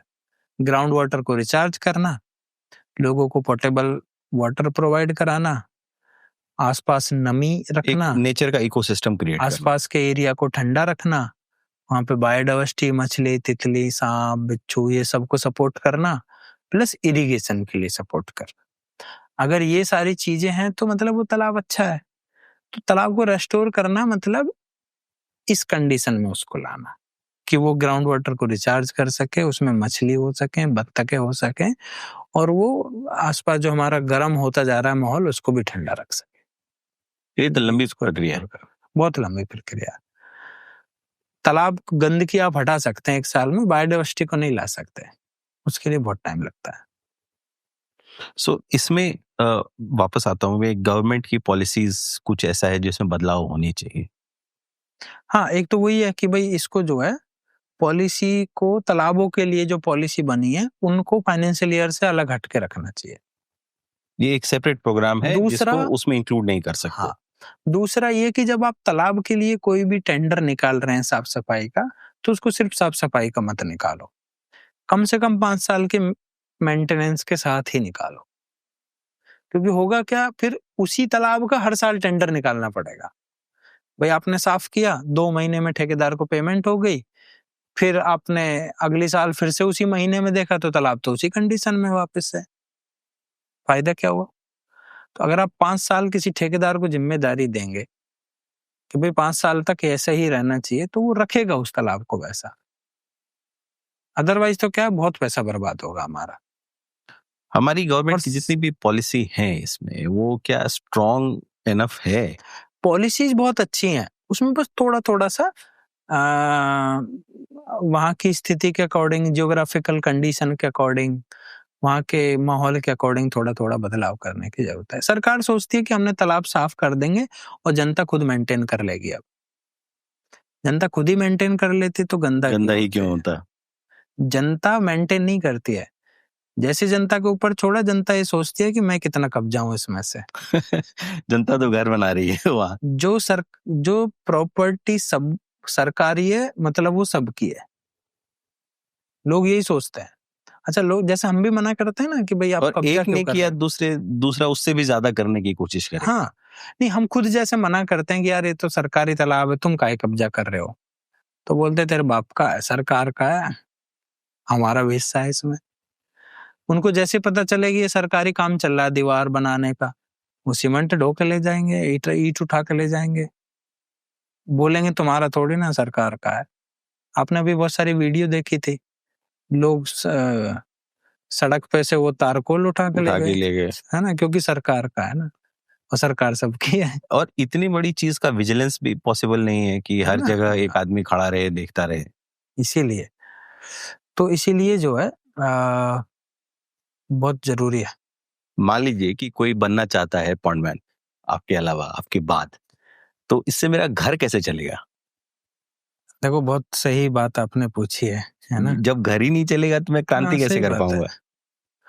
और ये बात मैं बहुत सारे अक्सर युवाओं को बोलता हूँ।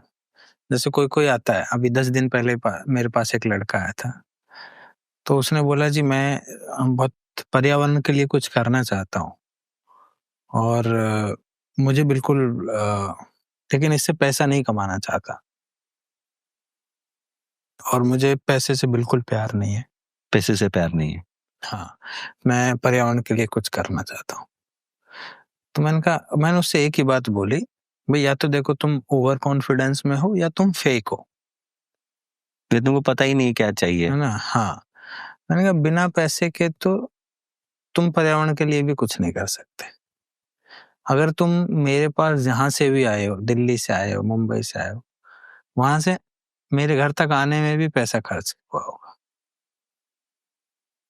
और मुझे आज तक एक ऐसा पेट्रोल पंप नहीं मिला जो फ्री में पेट्रोल है ना, जो जिसको मैं ये बताऊं कि मैं पॉन्डमैन हूं और मुझे फ्री में पेट्रोल दे दे। पॉन्डमैन बनने के लिए भी आपके पास पैसा होना चाहिए, इतना पैसा होना चाहिए कि आप सस्टेन कर पाए अपने आप को, है ना। क्योंकि आप मान लो आज के टाइम में अगर आपको 10 मीटिंग करनी है और आपके पास एक साइकिल है, आप कैसे सस्टेन करेंगे? या तो आप गांव स्तर पे काम करिए फिर, जितनी दूर साइकिल जा सकती है उतनी ही दूर काम होगा। अगर आपको नेशनल लेवल पे काम करना है तो फिर आपको फ्लाइट्स का खर्चा भी वहन करना होगा।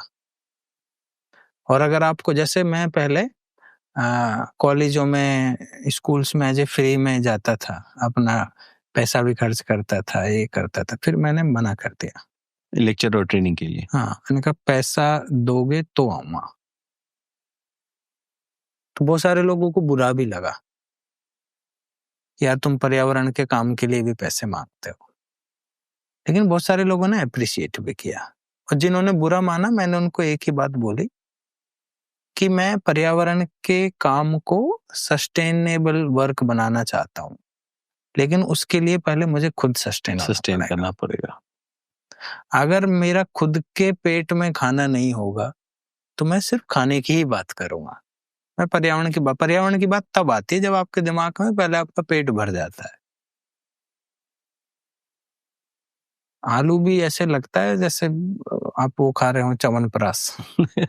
तो इस अगर मैं पॉन्डमैन बनना चाहता हूँ या कोई और पॉन्ड्स को रिस्टोर करने का काम करना चाहता है, तो उसके माध्यम से वो अपनी लाइफ कैसे चला सकता है? आपको पहले तो नॉलेज गैदर करनी, और नॉलेज आती है एक्सपीरियंस। मतलब इसको एक प्रोफेशन के तरह लेना चाहिए। हाँ, वही मैं कह रहा हूँ, आपको एज ए प्रोफेशन लेना पड़ेगा, प्लस आपको थोड़ा सा मैनेजमेंट भी आना चाहिए।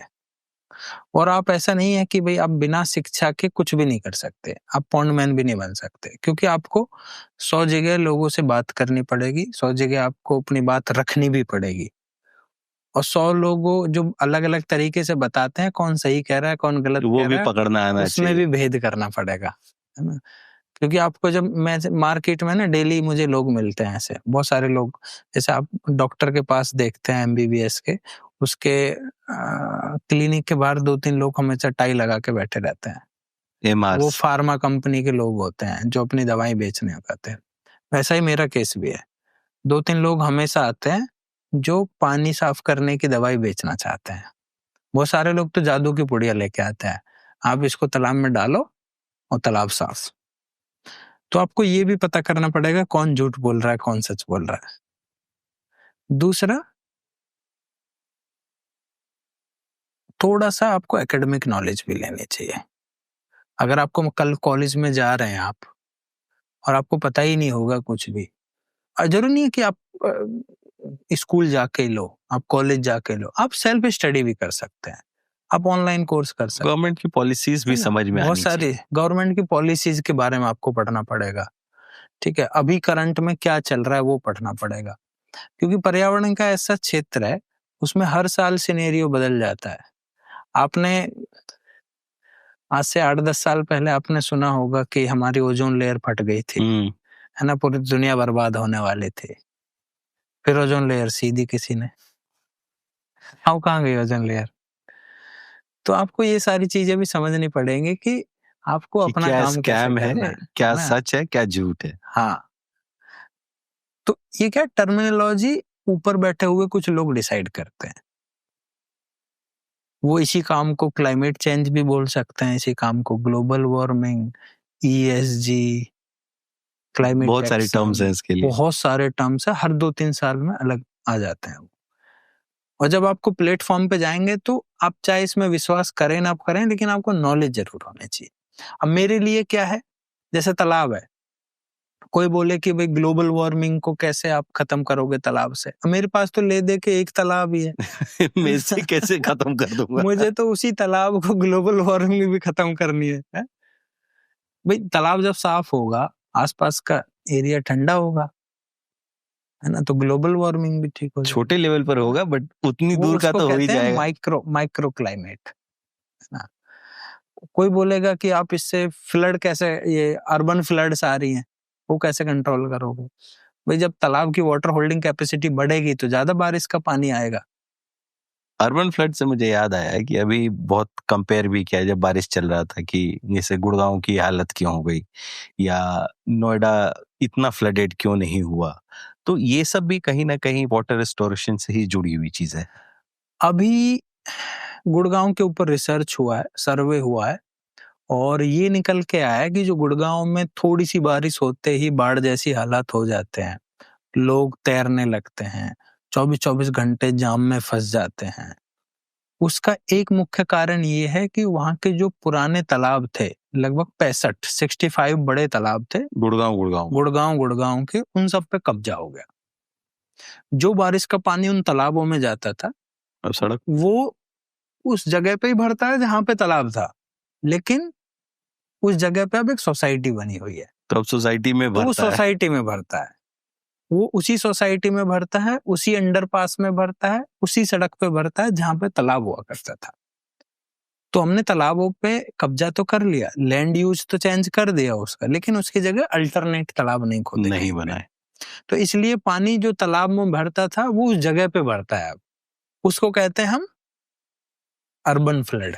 बड़ी बड़ी बिल्डिंग्स नहीं बनेंगी तो इतना ज्यादा जो शहरों पे प्रेशर हो रहा है लोगों का, रोजगार का, इन सब का, वो कहाँ रहेंगे। बड़ी बड़ी बिल्डिंग ऐसा तो है नहीं कि गुड़गांव में ही बनी है या गुड़गांव में ही बनेंगी। बड़ी बड़ी बिल्डिंग बनाओ आप, लेकिन तालाब को छोड़ दो। बड़ी बड़ी बिल्डिंग को जो आर्किटेक्ट है, जो इंजीनियर है, उसको ये भी तो समझना पड़ेगा कि पानी जाएगा कहाँ। भाई कुछ तो तालाब ऐसे हैं ना, उसको तो छोड़ना ही पड़ेगा आपको। तालाबों के अलावा तो बहुत सारी लैंड है, आप उस पे बनाओ, लेकिन जब वो बारिश का पानी आएगा उसके लिए तालाब छोड़ दो। तालाब एक पंथ दो काज की तरह है, जब सूखा पड़ेगा तब भी आपके काम आएगा, जब बाढ़ आएगी तो भी आप तब भी आपके काम आएगा। अच्छा, जब बाढ़ आती है, आपने गांव में या शहर में देखा होगा, बाढ़ आती है तो आदमी कहाँ जाके बैठता है? किसी ऊंचे स्थान पे, हाँ, छत पे। किससे परेशान होके? पानी से। पानी से। और वो छत पे बैठ के किसका वेट करता है फिर? पानी नीचे जाने का, उतरने का, नहीं, वो वेट करता है कि अब हेलीकॉप्टर से कोई पानी की बोतल गिर दे, रेस्क्यू का। है ना? तो पानी से डर के वो छत के ऊपर बैठा था और फिर इंतजार भी पानी का ही कर रहा है। एक बोतल पानी हेलीकॉप्टर से उसके ऊपर गिराया जाता है, जिसको पी के वो थैंक यू बोलता है। नीचे तो पानी ही पानी है, पी लो जाके। तो पानी की कमी नहीं है, कमी है ड्रिंकिंग वाटर की। हम जो बर्बाद करते जा रहे हैं वो ग्राउंड वाटर से साफ पानी निकालते हैं और फिर उसको सीवेज में कन्वर्ट कर देते हैं, ग्रे वाटर में कन्वर्ट कर देते हैं, जो कि हमारे किसी काम का बचता नहीं, बल्कि वो और एम्पलीफाई होके और खराब हो जाता है। तो हमें वो स्थिति समझनी पड़ेगी। गुड़गांव शहर के बारे में बहुत स्टडी हुई है, चेन्नई के बारे में स्टडी हुई है, बेंगलोर के बारे में स्टडी हुई है, और उन सारी स्टडीज का, सारे सर्वेज का एक ही रिजल्ट निकल के आता है कि जो हमारी पुरानी ट्रेडिशनल लेक्स थे, पॉन्ड थे, उन सब की वाटर होल्डिंग कैपेसिटी खत्म हो गई है, सब पे कब्जा हो गया है, या फिर उसमें कचरा और सीवेज भर गया, लैंडफिल कर करके ऊपर इसलिए तक वो कर दिया। पानी आज बाढ़ क्रिएट कर रहा है शहरों में। और ये एक मेजर रीजन है, और भी रीजन हो सकता है, लेकिन ये एक मेजर रीजन है। इसीलिए मैं जब भी सोशल मीडिया पे पोस्ट करता हूँ तालाबों के लिए, तो मैं एक लाइन जरूर लिखता हूँ कि तालाब हमें बचा लेंगे। हम तालाबों को नहीं बचा रहे हैं, हम अपने बचने का कुछ उपाय अपना कर रहे हैं। काम कर रहे हैं, जिसकी वजह से एक दिन तालाब हमें बचाएंगे। हम तालाबों को बचाएं ना बचाएं, लेकिन तालाबों के अंदर आज भी उतनी शक्ति है, उतनी पावर है कि वो हमें बचा लेंगे। इसीलिए हम अपने बचाने के लिए उपाय नहीं कर रहे हैं, सॉरी, हम तालाबों को बचाने का उपाय नहीं कर रहे हैं, हम अपने बचने का हम उपाय कर रहे अपने हैं। बचने का उपाय कर रहे हैं। मैंने कहीं पढ़ा कि फिलॉसफी में भी आपका बहुत इंटरेस्ट है, ओशो वगैरह काफी पढ़ते रहे। हाँ, ओशो क्यों? मैं जब भी गाड़ी में अकेला रहता हूँ, जैसे आज भी मैं अपने घर से यहाँ तक गाड़ी से अकेला आया, जैसे गाड़ी से निकला मैंने ओशो स्टार्ट किया और यहाँ तक आते आते उनका एक ऑडियो लेक्चर मैंने सुन लिया। फिर जाऊंगा, फिर एक लगा लूंगा, तो एक तो जर्नी का पता नहीं चलता, दूसरा उसके बीच बीच में आप हंस भी लेते हैं। आपके आसपास कोई होता नहीं है तो आप खिलखिला के हंसते भी रहते हैं उनकी बातों को सुनते हुए, और ओशो जैसे बोलते हैं तो ज्ञान भी मिलता है और थोड़ा सा मन भी हल्का हो जाता है। ओशो पसंद है आपको? कब से पढ़ना शुरू किया आपने ओशो? मैं कॉलेज डेज से ही पढ़ता हूँ, मतलब ऐसा रेगुलर नहीं है, लेकिन जब भी समय मिलता है तो उनकी कोई ना कोई किताब या ज्यादातर ऑडियो लगा के और सुनता रहता हूँ। लेकिन उससे कि थोड़ा सा अच्छा, अच्छी बात ये लगती है कि उनकी सारे बातें आज भी इतनी ही रिलेवेंट हैं जितनी 80 साल पहले थी, 50 साल पहले थे। आज भी ऐसा लगता है कि वो आज की स्थिति के बारे में बात कर रहे हैं। सिर्फ ओशो सुनते हैं या ओशो जैसे और नहीं, मैं और भी बहुत सारी किताबें पढ़ता हूँ। जैसे मैंने अभी एक किताब उपन्यास खत्म किया है, गुनाहों का देवता, धर्मवीर भारती जी का, और मैंने वो मतलब ऐसे ही मजाक मजाक में उठा के एक पेज पढ़ना शुरू किया, लेकिन ऐसा इंटरेस्ट जगा मेरा, और मैं जब तक मैंने वो खत्म नहीं कर लिया ना, मुझे ना खाना अच्छा लगा, ना मुझे रात को नींद आई, और मुझे हमेशा दिमाग में रहता था कि सबसे पहले उठ के मैं उसको पढ़ूंगा, हुआ क्या आगे। बस वो तो वैसे भी बहुत कालजयी कृति है। बहुत सुंदर किताब है वो, मैं और सबको मैं बोलता हूँ कि आपको एक बार जरूर पढ़नी चाहिए वो। आपको क्या है कि उसको पढ़ के आप अपने आसपास के जो आपके रिश्ते हैं या आपके जो रिश्ते रहे हैं वो सब समझ में आने लगता है। आप उनका आंकलन करने लगते हैं, है ना, कि मैंने सही किया कि गलत किया। लेकिन जब एंड होती है तो कई बार आप किताब पढ़ते पढ़ते आप एक दो बार हंस भी लेते हैं, और दो चार बार तो आपका गला पक्का भर आता है ना, आवाज थोड़ी तर्राने लगती है। एक दो बार आपकी ही किताब के ऊपर आपका आंसू टपक आता है। लेकिन किताब खत्म करते करते फिर आप जो है सबको पीछे छोड़ते हुए और सबको सही ठहराते हुए गलत ठहराते हुए फिर से आपको ये लगता है कि जो सही जो हो जो रहा वो है वो अपनी दुनिया सही में हो वापस रहा आ गए। इसके अलावा और क्या शौक है? मतलब फिल्म देखते हैं, जब किताब? भी मौका मिलता है तो मैं कहीं ना कहीं तैरने का थोड़ा सा है, क्योंकि अब नेचुरल तो भाई बचे नहीं है ना, कि आप तालाब में जाके डुबकी मार लो। उनके हालात भी वैसे हालात नहीं थोड़े है। अच्छे नहीं है, क्योंकि मिट्टी में भी बहुत पॉल्यूशन है। भाई आप सोचें कि तालाब का साफ पानी है, जो मिट्टी है ना उसमें भी आजकल शैम्पू, ये इतनी सारी दवाइयों के केमिकल्स हैं, रेजिडेंट्स है, वो मिल जाते हैं उसमें जाके, तो इसलिए इतनी थोड़ा सा बिल्डिंग से सेफ नहीं सबका लगता वेस्ट जा रहा है है, उसी वेस्ट जा में। रहा है वो थोड़ा सा। फिर भी जहाँ पे मान लो कभी किसी होटल में रुका हूँ, मैं किसी टॉक करने गया हूँ, होटल में रुका हूँ, तो वहां पे स्विमिंग करता हूँ जाके, है ना, आराम से मुझे पानी में पड़े रहने का शौक है, मेंढक की तरह। और बाकी तो अपना आजकल तो नेटफ्लिक्स ही है ना, जब भी मौका मिलता है तो एक दो नेटफ्लिक्स देख लेता हूँ, मूवी वगैरह, ये है। और परिवार के लोगों के साथ कैसे समय गुजरता है? बच्चे हैं, मैं बहुत ज्यादा बोलने वाला व्यक्ति नहीं हूँ, मैं मतलब एकांत में रहने वाला व्यक्ति हूँ, है ना। सिर्फ एक लेक्चर और पॉडकास्ट दोस्त, पे ही हाँ बात होती है? दोस्त हैं, एक दो दोस्त हैं, है ना, मतलब बचपन वाले तो अब एक दो बच्चे हैं, एक दो अभी अब बने हैं। हालांकि जब आप प्रोफेशनल जीवन में होते हैं और जो लोग मिलते हैं ना, तो उनकी दोस्ती भी प्रोफेशनल दायरे है वाली ना, तो होती है। प्रोफेशनल दायरे वाली दोस्ती होती है, उनसे आप बहुत ज्यादा चीजें शेयर भी नहीं कर सकते, और वो भी लोग आपसे बहुत ज्यादा चीजें शेयर नहीं करते हैं। और सबसे ज्यादा डर रहता है कि आपको कहीं ना कहीं जज करते हैं लोग। भाई आपकी बहुत सारी चीजें ऐसी होती हैं, जो पता नहीं वो है आदमी ना, कैसे लेगा उस कैसे चीज को। लेगा उनको, है ना, या फिर आप सामने वाले की बातें कैसे लेंगे, वो बोथ वेज होता है ना। तो इसलिए क्या है, मैं एक दो दोस्त हैं, जब भी समय मिलता है हम उनको कॉल करते हैं और दो दो तीन तीन घंटे ऐसे बात करते रहते हैं। तो उसमें क्या है, बहुत अच्छा लगता है उनसे, आज भी 2 घंटे बात करते रहते हैं हम, तो वो बहुत अच्छा लगता है मुझे। बाकी आपके पास चाहे 2 लाख फॉलोवर हो या 20 लाख फॉलोवर हो, कोई फ़र्क नहीं पड़ता। लास्ट में जाके वही 4 लोग आपके 4 पास लोग होते हैं, बचने हैं। है ना? अब तो लेकिन अब क्या है, मेरी बेटी है, वो 7th क्लास में है, तो मेरी सबसे अच्छी दोस्त भी वही है अब, उसी से बातें होती है है। ना? हाँ, कई बार जैसे मानसून में तो बारिश हो रही थी, तो कहीं जाने का फ़ायदा ही नहीं था, क्योंकि अब बारिश में जाके क्या कर लेंगे? तो कई बार ऐसा हुआ कि घर पे बैठे-बैठे मन नहीं लगा मेरा, मैं उसके स्कूल गया और जाके रिसेप्शन पे बोला, जी कुछ काम है, बेटी को घर भेज दो, है ना? उसको ले आया और फिर हम घूमने गए। मतलब स्कूल से उठा के घूमने के लिए। घूमने गए, खाना-पीना खाया, लंच किया और फिर सामने घर चले गए। क्योंकि मुझे लगता था कि किसी और के साथ घूमूँगा, इससे अच्छा तो अपनी बेटी के साथ घूमता हूँ। उसके साथ ही घूमना भी अच्छा लगता है, बात करना भी अच्छा लगता है, तो मुझे लगता है हम धीरे-धीरे बेस्ट फ्रेंड बन जाएँगे।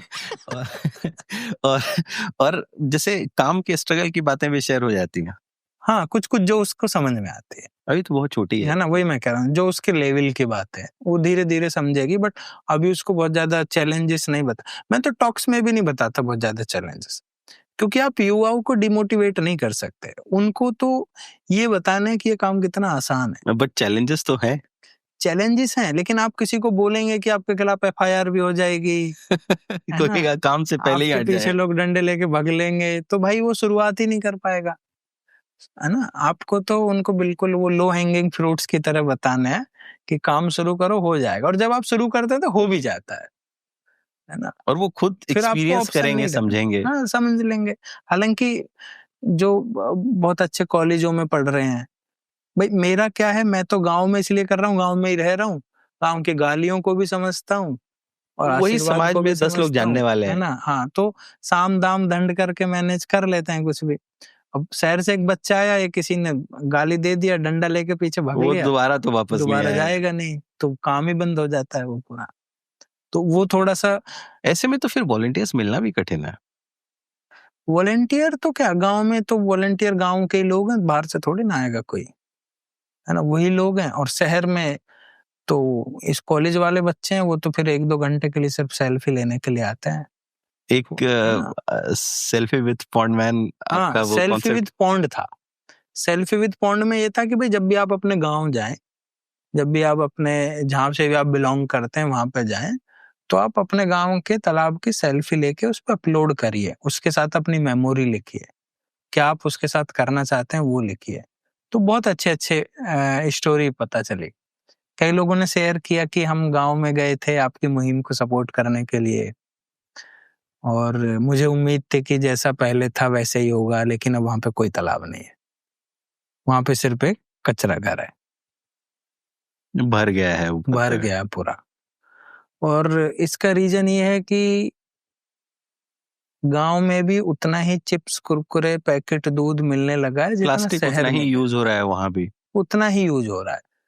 लेकिन गांव क्या आइसोलेटेड है वो पूरा, दूसरे गांव के साथ कोई कनेक्शन नहीं है सड़क के अलावा, हम्म। ऐसा कोई ड्रेनेज सिस्टम नहीं है।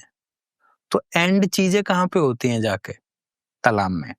हर गांव में कुछ पब्लिक प्रॉपर्टीज होती हैं, मंदिर, मस्जिद, सरकारी स्कूल और तालाब, शमशान घाट। अब आपके घर से जो कचरा निकल रहा है वहीं जा रहा है। वो कहाँ जाएगा? ना मंदिर में जा सकता है, ना मस्जिद में, ना स्कूल में, ना शमशान घाट में। तो एक ही पब्लिक प्रॉपर्टी बची ना जहाँ पे सब जा सकता है। जहाँ पे सब जा सकते हैं, वो तालाब है। अच्छा, तालाब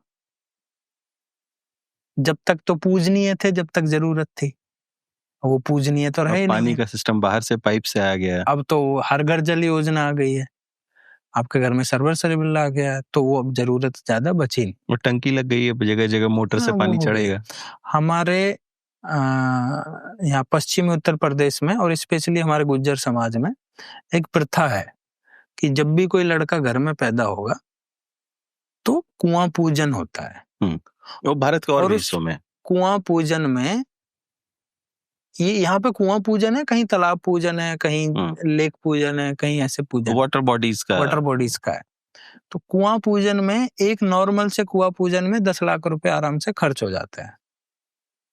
10 लाख रुपए? हाँ हाँ, हो जाते हैं आराम से 10 लाख रुपए, क्योंकि 2-2 3-3 तो डीजे आते हैं, है ना, डीजे बजते हैं, सब गांव की दावत होती है, मटर पनीर ये सब कुछ उसमें होता है, ठीक है। और भी फोटोग्राफर, वीडियोग्राफर, ये और छूचक दिया जाता है भाई, सोने के गहने बनवाए जाते हैं। तो 10 लाख रुपए आप समझ लो कि कम से कम खर्च होने ही होने। लेकिन विडंबना की बात यह है 80% गाँव में वो कुआं है ही नहीं। तो कहाँ पूजा कर रहे हैं? अब कुछ गांव में तो जहां कुआं हुआ करता था वहां पे एक बोर्ड लगा दिया गया है कि यहाँ पे कुआं था। अब उस बोर्ड की पूजा हो रही है, या उस स्थान की पूजा हो रही है, या कुआं भर गया है, कुएं में मिट्टी भर दी है, वो बंद हो गया, अब उस जगह की पूजा होती है जहां पे कुआं हुआ करता था। कुआं नहीं है, बस सिंबॉलिक पूजा हो रही है। सिंबॉलिक पूजा हो रही है, डीजे बज रहे हैं, सब कुछ हो रहा है, उस जगह की पूजा हो रही है, कुआं पूजन हो रहा है बेसिकली। 10 लाख रुपए खर्च हुए। अगर एक गांव में 10 बच्चे पैदा हुए, 10 लड़के पैदा हुए, वैसे उससे ज्यादा ही होंगे, मैं मिनिमम लेके चल 1 करोड़ रुपए हो गए। 1 करोड़ रुपए हुए, 10 लाख रुपए में तो कुआं रेस्टोर हो जाएगा, जो आगे कितने सालों तक काम आएगा। हाँ, 10 लाख रुपए पूरा गांव कभी उस कुएं के लिए नींव गुहाई करेगा, जबकि 1 करोड़ रुपए उस जगह की पूजा करने में खर्च कर देंगे हम। ये है कुआं पूजन। जबकि मुझे लग रहा है शुरुआत इसलिए की गई थी कि भाई अगर घर में खुशी का पल है तो वाटर बॉडीज की भी वाटर पूजा बॉडी हो की रही है। जाके आप उसको ग्रेटिट्यूड, उसको जाके थैंक यू बोलिए, क्योंकि पानी तो वहीं से आता है। लेकिन वो प्रथा रह गई, चलन रह गया, ट्रेडिशन रह गया, और जिसके लिए वो हो रहा था वो उद्देश्य ही वही पीछे खत्म रह हो गया। तालाबों की ये भी हाल है, तालाबों की पूजा हो रही है, लेकिन वो तालाब कचरा घर है, तो उस कचरे के ऊपर एक और कचरा डालाते हैं पूजा के नाम पे। लेकिन और पैसे खूब खर्च हो रहे हैं, करोड़ों रुपए खर्च हो रहे हैं साल के, लेकिन जब आप उनसे बोलोगे ना कि 1 लाख रुपए उगाना है पूरे गांव को, नहीं उगाएगा। नहीं देंगे। उसके लिए तो बाहर से ही एनजीओ या सरकार खर्च करेगी, हमारे पास 1 लाख रुपए नहीं है। तो इसीलिए लोगों से बात करना बहुत जरूरी है, इसलिए हम ज्यादातर गाँव में जाते हैं, लोगों को ये सारी बातें करते हैं, और हमें भी पता है कि कोई बदलाव ऐसा नहीं है कि आज मैंने बात रखी है कल को लोग राजी हो बदल जाएगा। जाएंगे। ये बदलाव 100 सालों में आता है, और अगर इसको अंडू करना, रिवर्स करना है तो 100 साल ही लगते हैं। मेरे जैसे 2-3 लोग और आएंगे तब जाके बातें होंगी। बहुत सारे लोग ऐसे हैं जिन्होंने पूरी जिंदगी मेहनत करी, उनके मरने के बाद उनकी बातें याद रखी जाती हैं। जब तक जिंदा था लोगों ने गालियां ही दी हैं उनको, चाहे वो यीशु मसीह की बात कर लो आप। हाँ, साहित्यकारों के साथ कई बार ऐसा होता साहित्यकार है। है ना, उनके साथ वैसा ही हुआ है। आप अन्ना जी ने जवानी में मेहनत करी थी, लेकिन मैंने भी उनका चेहरा सिर्फ बुढ़ापा वाला याद रहता है। जवानी में उनको देखा ही नहीं, क्योंकि जवानी में उनके संघर्ष को किसी ने रिकॉग्नाइज ही नहीं किया। अब तो चलो पॉडकास्ट आ गए हैं, हाँ, जो एक अब तो डॉक्यूमेंटेशन सोशल है। मीडिया आ गया है ना। उस समय पे नहीं था, लेकिन उन लोगों ने देखो तब भी कितना संघर्ष किया था। सही। आप हमारे पॉडकास्ट पे आए और इतनी बातें बताई।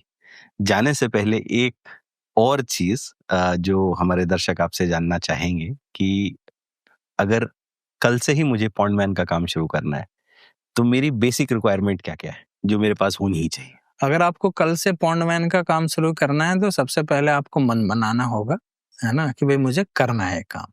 दूसरी चीज, आपको बहुत ज्यादा दूर नहीं जाने की जरूरत है। आपको पहले नियरेस्ट जो तालाब है उसके इतिहास के बारे में जानकारी इकट्ठी करो। कैसा था, किसने बनाया था, कब बना था, है ना। उसके बाद उसका जो लीगल क्या है ना, खसरा नंबर क्या है, आसपास के लोगों से पता करो, वो सब मिल जाएगा। उसके बाद कब सफाई हुई थी, बहुत सारी वेबसाइट ऐसी हैं। आरटीआई लगाओ कि इसके पास 10 साल में कब का फंड आया इसकी सफाई के लिए, कितना आया, तो आपको पता चलेगा कि हर साल फंड आता है, पैसा सफाई तो नहीं आ रहा होती था, सफाई नहीं हो रही थी, है ना। जब आप लगेंगे तो वहां से प्रधान के पास फोन आएगा कि भाई साहब किसी ने आरटीआई लगाई है, कोई आपके पीछे पड़ रहा है। प्रधान का फोन आएगा आपके बाद, भाई मैंने क्या बिगाड़ा तेरा। तो आप बोल जी कुछ नहीं, बस मैं जानकारी इकट्ठी कर रहा हूँ इसके लिए। वो सारी जानकारी इकट्ठा करके लोगों से उस बारे में बात करनी है कि भाई हमें ये करना चाहिए, क्योंकि आप खुद जाके कर लेंगे, कोई आपके सपोर्ट नहीं कर, लोगों से और बात एक आदमी और कितना जब आप तालाब साफ बात कर देगा? करते हैं, जब आप बात करते हैं किसी भी सब्जेक्ट के बारे में, तो तब पता चलता है कि आपके जैसा सोचने वाले और भी 10 लोग हैं आसपास। लेकिन जैसे आज तक आपने शुरुआत नहीं करी थी, जैसे उन्होंने उन भी लोगों नहीं ने करी। भी शुरुआत नहीं करी। आप भी कोई बहाना ढूंढ रहे थे कि कोई शुरुआत करे तो मैं ज्वाइन करूं, वो भी ऐसे ही बैठे हैं कि कोई शुरुआत करे तो मैं ज्वाइन करूं। तो वो जैसे आप करेंगे तो बहुत जल्दी मत मचाइए, कुछ साल में आपके साथ वो लोग जुड़ने जुड़ लगेंगे। जाएंगे और ये और कम्युनिटी जब का आप काम है। जुड़ेंगे तो फिर आपको रास्ते भी मिलेंगे, आपको कोई एनजीओ भी मिलेगी, आपको कोई फंड देने वाला भी मिलेगा, आपको कोई टेक्निकल पर्सन भी मिलेगा, एक्सपर्ट भी मिलेगा, आपको कोई एडमिन सपोर्ट देने वाला भी मिलेगा। लेकिन हाँ, आप सोचेंगे आज मैंने कराया और कल को मिल जाएंगे, तो फिर आप फेल हो जाएंगे। बहुत ही पेशेंस रखना पड़ेगा, हिम्मत रखनी पड़ेगी, आलोचना भी सहनी पड़ेगी और गाली भी खानी पड़ेगी। तो ये मेंटली प्रिपेयर्ड हो अगर जाए आप आदमी। इसके लिए मेंटली प्रिपेयर्ड है तो आप शुरुआत करिए। और ये कोई बड़ा बात नहीं है, सब सह लेते हैं, कोई बात नहीं। थैंक यू, आप आए हमारे थैंक यू सर। पॉडकास्ट पर।